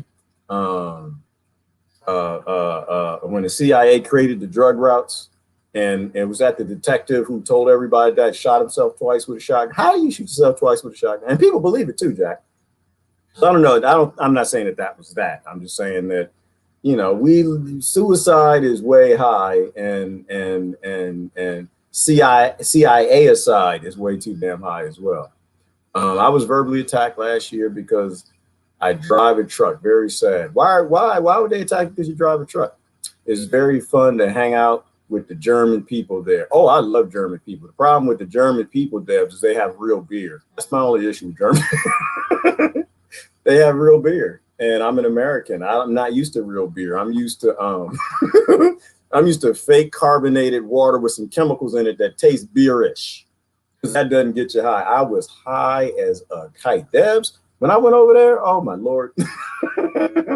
Europe, they got real beer over there. Oh my God, that stuff is natural and frothy. You put that thing, I told that story. The whole time, in fact, my old boss is on Facebook. The whole time I was there, he was there with, I was drunk and I was high as a kite. That stuff, you wake up with American beer, you know, with that glyphosate and all the other crap that's in there. Your body filters, your liver can get rid of that, you know, in a night. That damn European real beer. Oh no. And that's why them Germans, they love that beer. They get that eating that, drinking that beer, walking up mountains and stuff, hiking, got them high shorts on the knickers or whatever, them high socks. Get up there and they got that dance. I know how they do that. You know the dance they do? I haven't seen that. They got the beer in the hand, don't even put the beer down. German people know how to live. They know how to live. We suck. Anyway, I'm gonna get out of here. I'm still laughing. I need a lot of men speeding around me. When I drive our truck, it happens so often it's noticeable. Okay. You drive like a grandma, Jeannie? Joe is saving us. Joe is saving somebody, like Trump was saving somebody. When y'all find that somebody, let me know. As they say, oh yeah, Joe is gonna be good for you. Joe's gonna be good for me, huh? Okay, you did this for me. Yeah, yes, Mr. Black Man, we did this because we're gonna help you. Oh yeah, you helping me with genocidal Joe. Genocidal Jim Crow Joe. Thank you. Please don't ever help me again. I love you to death. Don't ever help me again. Yeah, we had to get the, you know.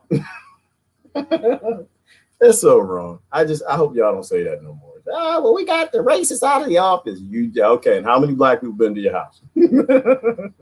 It's just a virtue signal. You don't. Nobody has to say that. Don't ever say that again. Don't ever. Donald Trump was racist. Don't ever say that again. Please don't. All you're doing is telling us how many black people been to your house. That's how I see it. I know. And you might really believe it. I know, but you racist too. And so am I, and so is everybody. Your mind is an ist mind. It looks at people and based on the television, social media, and the perceptions they give you, and the neighborhood you grew up in gives you an ist, and you act upon that ist. All right, we need to end that. Okay. Oh, we're helping you. He's helping me. That's how a young liberal person tells me.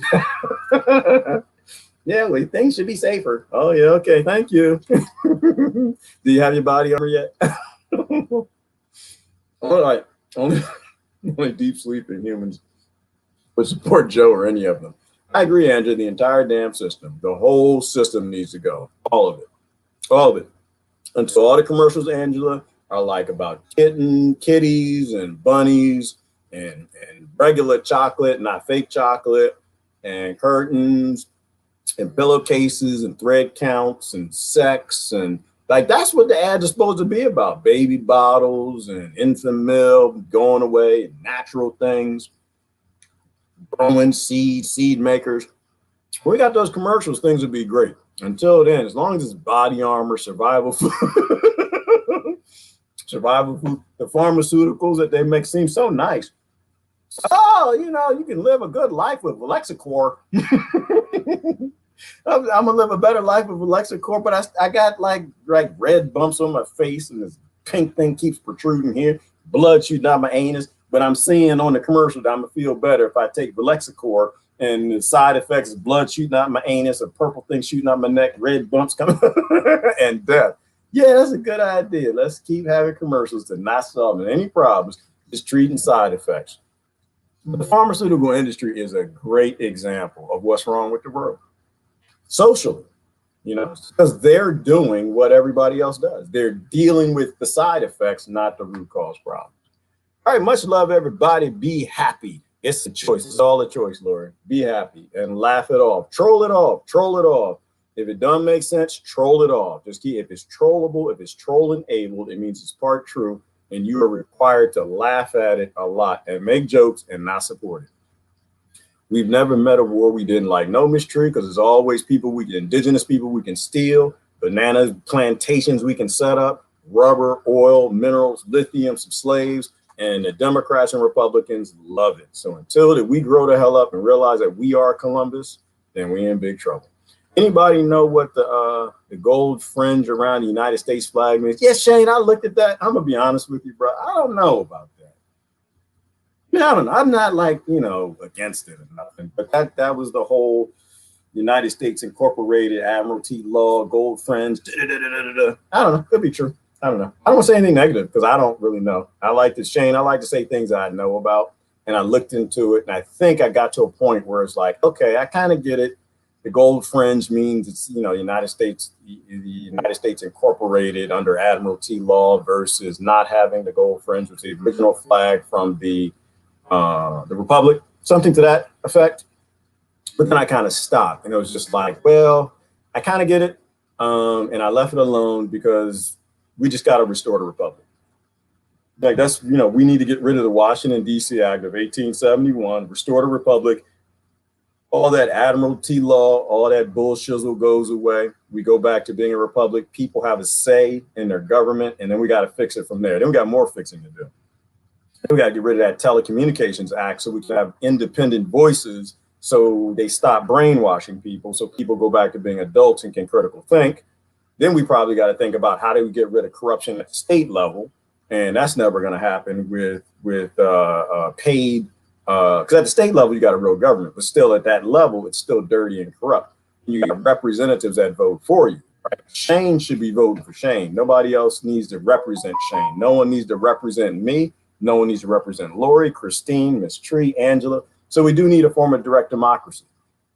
Right? We don't have to get on a horse and ride to Washington and vote anymore. That's why we have representative government, because people didn't want to do that. They had to take care of the farm.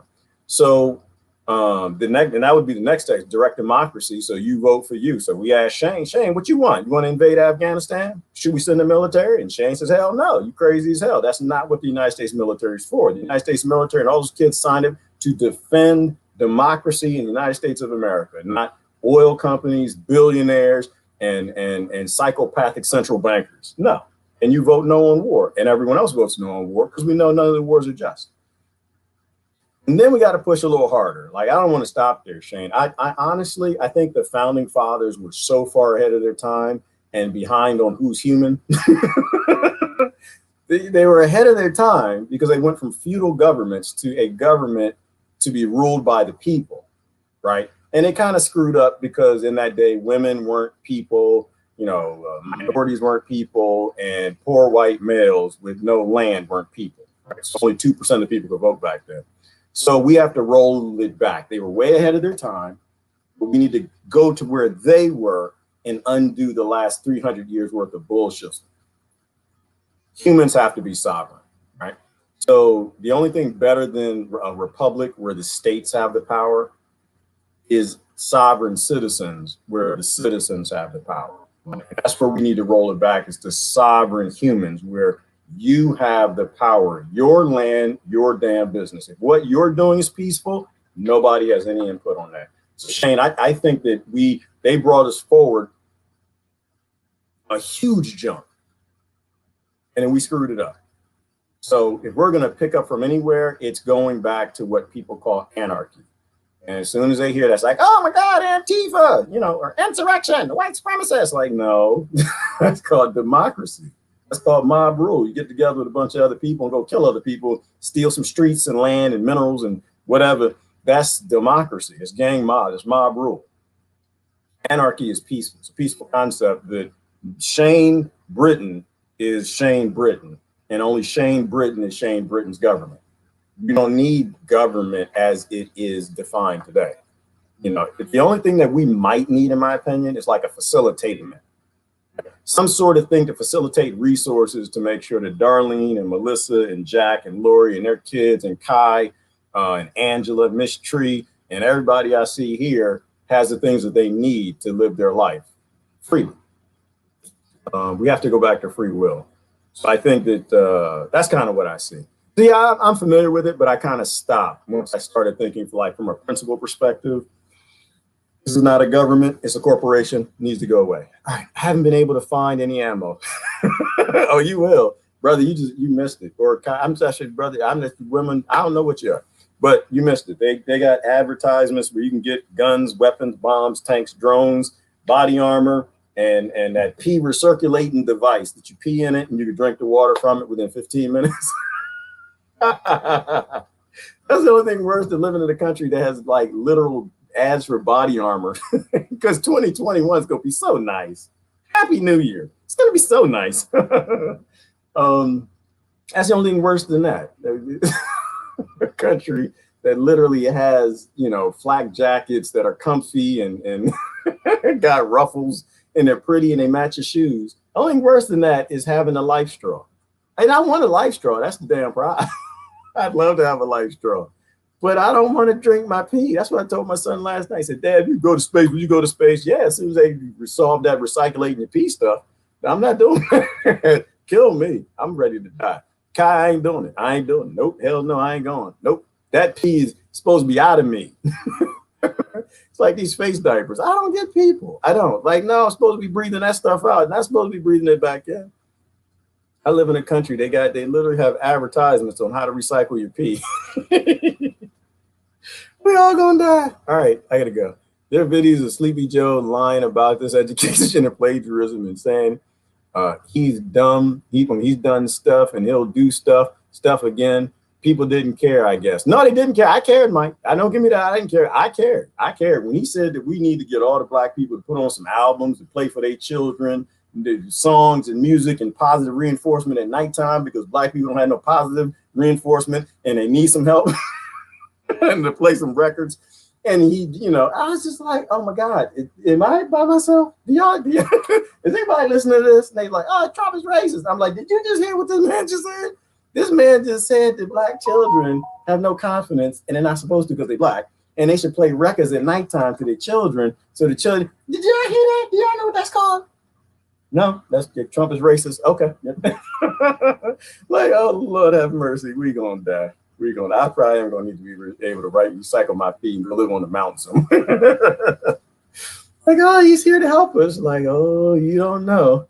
That man, somebody posted earlier that man is struggling with dementia. And yeah, he gonna end up back in 1872, something, thinking you his runaway slave and treating everybody. All right, okay. We're okay now. We're good. All right, it's Friday. I gotta go. The collective good. Yeah, the thing's gonna be collectively great and along down the road. Way down the road. All right, let me get the last couple comments. I really gotta go. You gotta laugh at it, people. You gotta laugh at it. It'll drive you crazy. You take it way too serious. It'll drive you up the wall. Don't drive up the wall. All right, in the meantime, work on your toenails, everyone. Yes, clip your toenails. Clip your toenails. Get them cook-a-buns from under there, and the bunions, and all of that stuff. Looking into the reptilian brain. That's a good thing, Melissa. The reptilian brain and the monkey brain. Look into those. Those are good things to look into. That's what we suffer. That's our ailment. Gas mask and hazmat suits. Gift titles. Right? We're going into the apocalypse. I'm telling you, they're not, you know what, Jack? I think they're going to cancel The Walking Dead this year. They're just going to cancel it because there's no reason. There's no purpose. Yeah, we're not going to tell you what happens on The Walking Dead. We've decided we're going to let you experience it directly. We're going to turn the United States into a fun park. We're going to give everybody shots and change their DNA so you can have the full experience yourself because we love you. Here's your gas mask and your hazmat suit. Don't let no zombies grab your neck, spit on you, cough on you, fart, nothing, because you're going to turn into a zombie then. And then they should send us all ammo and chickens. There's no reason for Walking Dead. You know what? And the funny thing is, I don't know if it restarted, Jack. I didn't even look for it. This is The Walking Dead right now. We're at this any point in time, some zombies going to jump out of the bush. All right, I'm afraid. I'm afraid of shedding now that there's zombies. Yeah, virus bit everywhere and all proud of it. So, Jeannie, that's really an issue. That is actually a serious issue for me.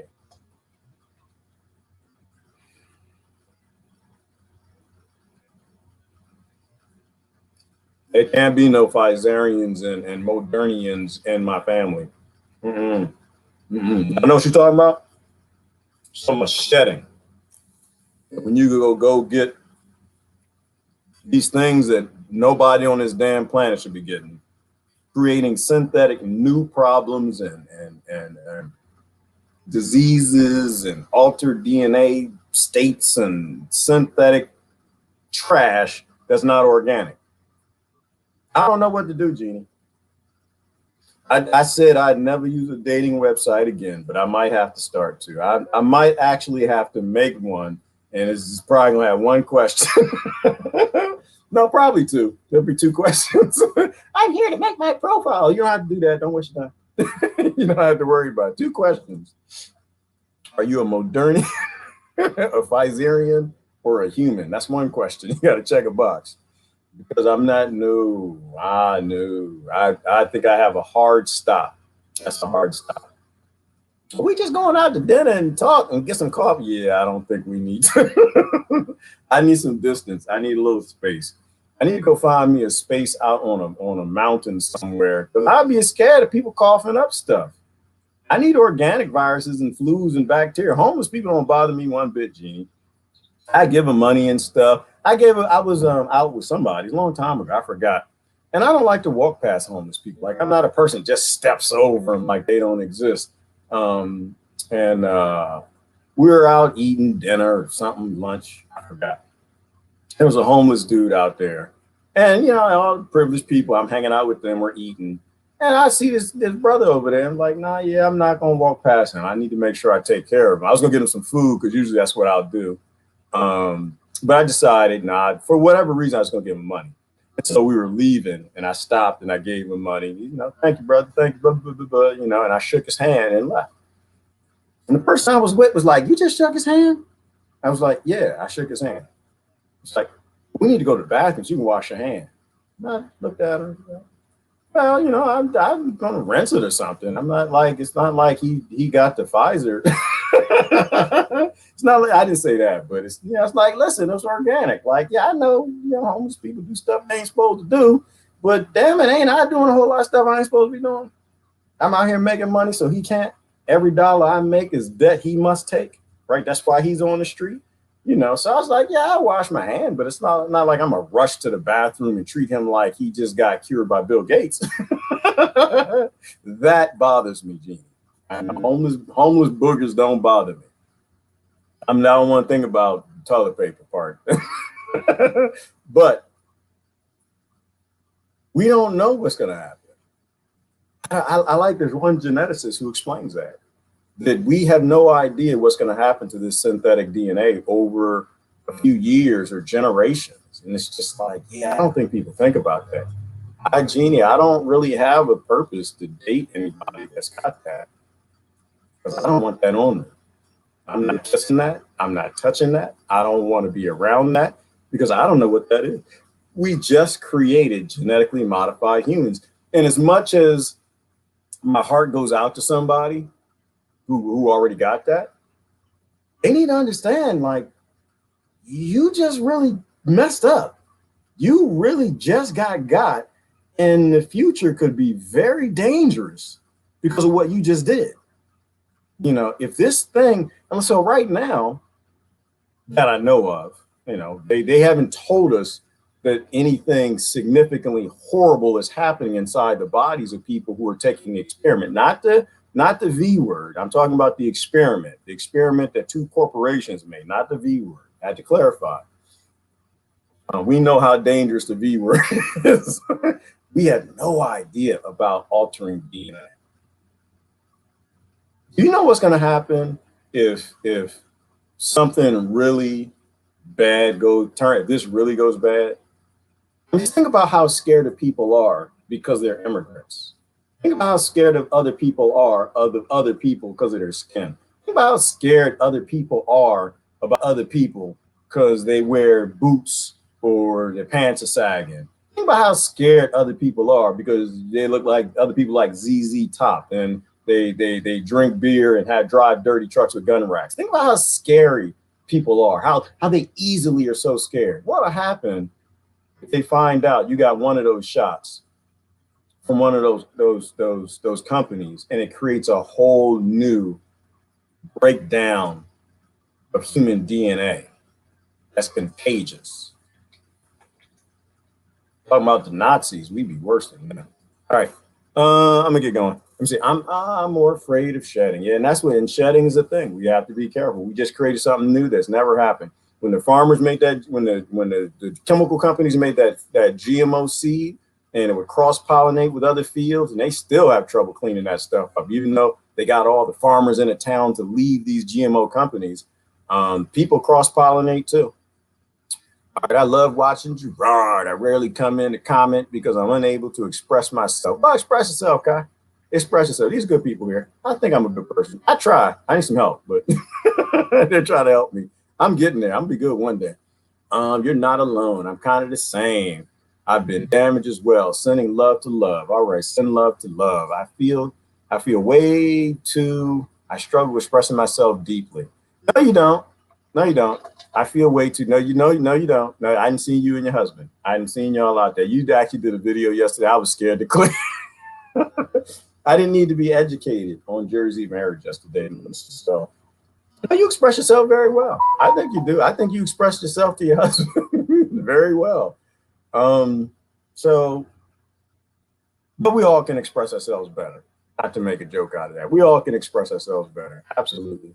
And it's good to do that and that's why I think your video was a good thing, you know, and why it was just weird for me. And kind of like, I'm more of a private person. You being honest and being strong enough to expose vulnerabilities in your life and your relationships to other people can help other people. And that's powerful. And that's why I didn't really have nothing negative to say. And I figured you probably did have sex later because that's just how it works in Jersey. Same way it works in New York. You know, it's like, yeah, we beef, but some people is crazy. Other people can learn from it. You know, that's how we learn. We learn by looking at nature and observing. And there's nothing more natural than a husband and a wife, you know, to a degree. So I think you express yourself more than most people express. You express yourself more than what I'm prepared to. You're stronger than I am when it comes to that. I ain't helping nobody when it comes to relationships. Shoot, no. You think I'm gonna date somebody, have them on here? Hell no. No, these people. Nope, y'all just got to struggle with that because I'm not helping you at all with that. Melissa will help you though. She's strong. She knows how to express those things, and that's the strength of a woman. Anyway, we have to demand free will. We do, Yvonne. God told everybody's supposed to have free will. Stop telling everybody what to do. If we took all the money collected in child support and spread it evenly, all the custodial parents, each one receive $100,000 a year. Yeah, because child support is a scam, Mike. But that's another setup argument. We've talked about that a lot. That's about the states making money and the federal government making money or paying money to help the states make money. So the states are dependent on the federal government in that program. It's not about children. It has nothing to do with children. Most of the money from child support goes to the state. Doesn't even go to the children. Right? The federal government pays the state for every dollar collected, and what goes to mom or dad, I believe, gets taxed. And that's assuming that they collect it. But then again, they throw a guy in prison or the woman in prison, whoever is the highest earning parent, and it's a scam. That was one of the ways they took bankrupted states and they forced them to do what the United States Incorporated, which is owned by international billionaires, wants them to do. If we want to take care of children, we just take care of children. Like, there's no child support when it comes to that, Mike. I mean, what's the one reason for divorce? Let's look at it from a root cause. I don't know how you got me into family court. Oh, Gerard, you're easy.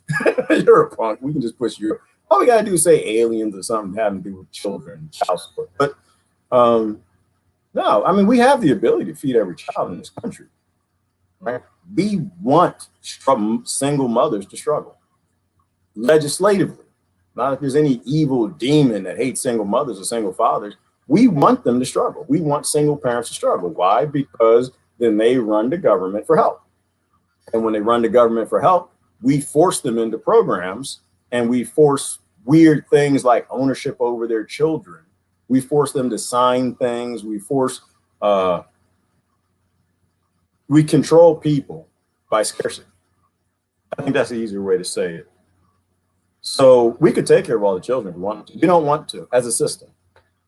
People give a damn about children. No, they actually act like it. People don't give a damn about children. They just say it because it makes them feel good, like Donald Trump is racist. I'm sorry. I'm not going to let that one go for a while. Because it's the same thing. I had 5 people at my house, black people at my house. I ain't racist. Oh, let's cut it out. Let's let that go. Let's let that go. All right, Darlene, hugs and love. Just for everyone. All right, I gotta go. March, no, stop it. What's that? No. Ain't no revolution. No. 22 to 25. Why? What is February 2022 to March 2025? And what's that got to do with revolution? What did I miss? I missed something? Loveolution. That's all we need. I don't know what those dates are. Loveolution. Oh, yes, this is an ammo supply issue. All right, Kai, thank you. Y'all are so nice to each other. All right, last comments. Foreign materials shot into your body to create another foreign object so you can maybe create another object to fight it. You're right, but that's problem, reaction, solution, create more problems so people can react so you can sell them more solutions so it creates more problems so people can react so sell them more solutions. And that explains 2020 in a whole. 2020 in a whole. I'm not just for the comment. A-holes. I divorced 3 husbands, all for being a-holes. Yeah, there you go. And that's a good reason. That's a grounds for divorce is jackass. That's definitely grounds for divorce. If there ain't no other grounds for divorce, it's like, listen, I would love to help you, but I've done all that I can. I've really submitted myself to bring you forward in evolution. It's just not working. And I've realized it's not you. It's just me and the smell of asshole that I don't like. I'm sorry, Lori. You said it. I had to go with it. Yeah, you smell like a jackass. I don't want that smell in my house. I need you to go somewhere else, and you could just leave that scent everywhere else you go. That's just what it is. Some people ain't supposed to be together. Some people ain't supposed to stay together. Under the guise of austerity, so much malevolence. Oh, isn't that so nice, Gene? Yes. Oh, just all we do is just virtue signal. We're such good people. We're just good people. We're just good people. We're so good. We're the good guys. We're here to help. That was the other reason. Who was that? Brothers talking about the flag, that I'm not interested in the whole flag thing. I mean, I'm just not anymore, because it's a family crest. And I finally realized that even if you take the orange off of the flag, it's still a family crest for the Rothschilds and Rockefellers. And it's not for them, it's for the Carnegies and the Mellons. And it's not for them, for something else. We got to get past the idea of nations, and we have to go to the idea, back to the idea of humans. Humans, that's all that matters. I was sexually abused by 3 uncle-in-laws. Yeah. And I'm careful on that topic. I don't want to hit it too much. Raped at 14 by a pedophile whose father was my first son, now 30. The only thing I can go there and say is that government could fix that if they want to. They don't want to. And that's a horrible thing. And I try to end on light notes. I don't want to dig too deep, but we have the technology to stop all abuse. All abuse. Maybe we should stop putting abusers in office. That's what I'm gonna end on. Thank you for that, Kai. We have the technology to stop all abuse. We got the cameras, we got the heroes who want to be, people who've taken oaths, we got the NSA, we got the voices, the databases, the ability to track where gunshots are heard, where kids are screaming, where people are yelling rape, where we can see through walls. They got that stealth Viper system the police have. They can see through walls. What if maybe ever once we stop voting for abusers, we stop clapping and cheering for those who just created systematic abusive laws to make abusers out of abused people to abuse more people? And we use the technology to create a world where people start acting humans again, acting like humans again. That's what we could do. All I know is we live in a chit society, Kai, and there was a wise prophet of a child one day who made a word. She said, "Mama, that's chit." And we're going to end on that, because the world we have is chit, and I don't understand any of y'all cheering for it.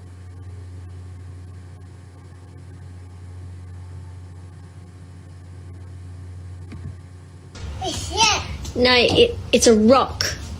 You say rock.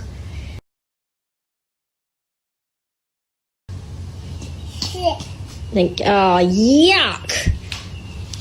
What was it? I don't know, piece of shit.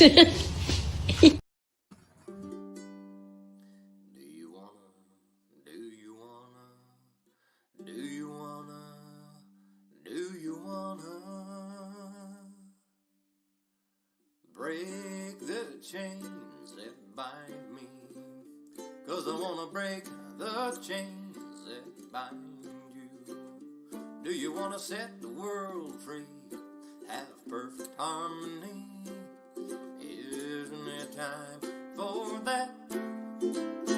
Do you wanna free, boom, boom, boom, free the people? Do you wanna free, boom, boom, boom, free the people from the bottom to the top?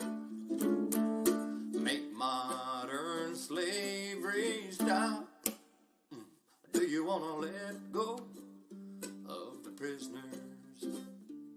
See everyone happy. We can have this and more if we open up the doors. Well, what do you think about that?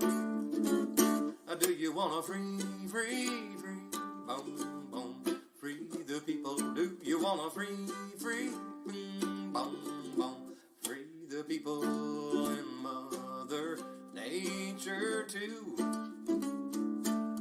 Close down all the zoos. Do you wanna boom, boom, boom, boom, boom? Do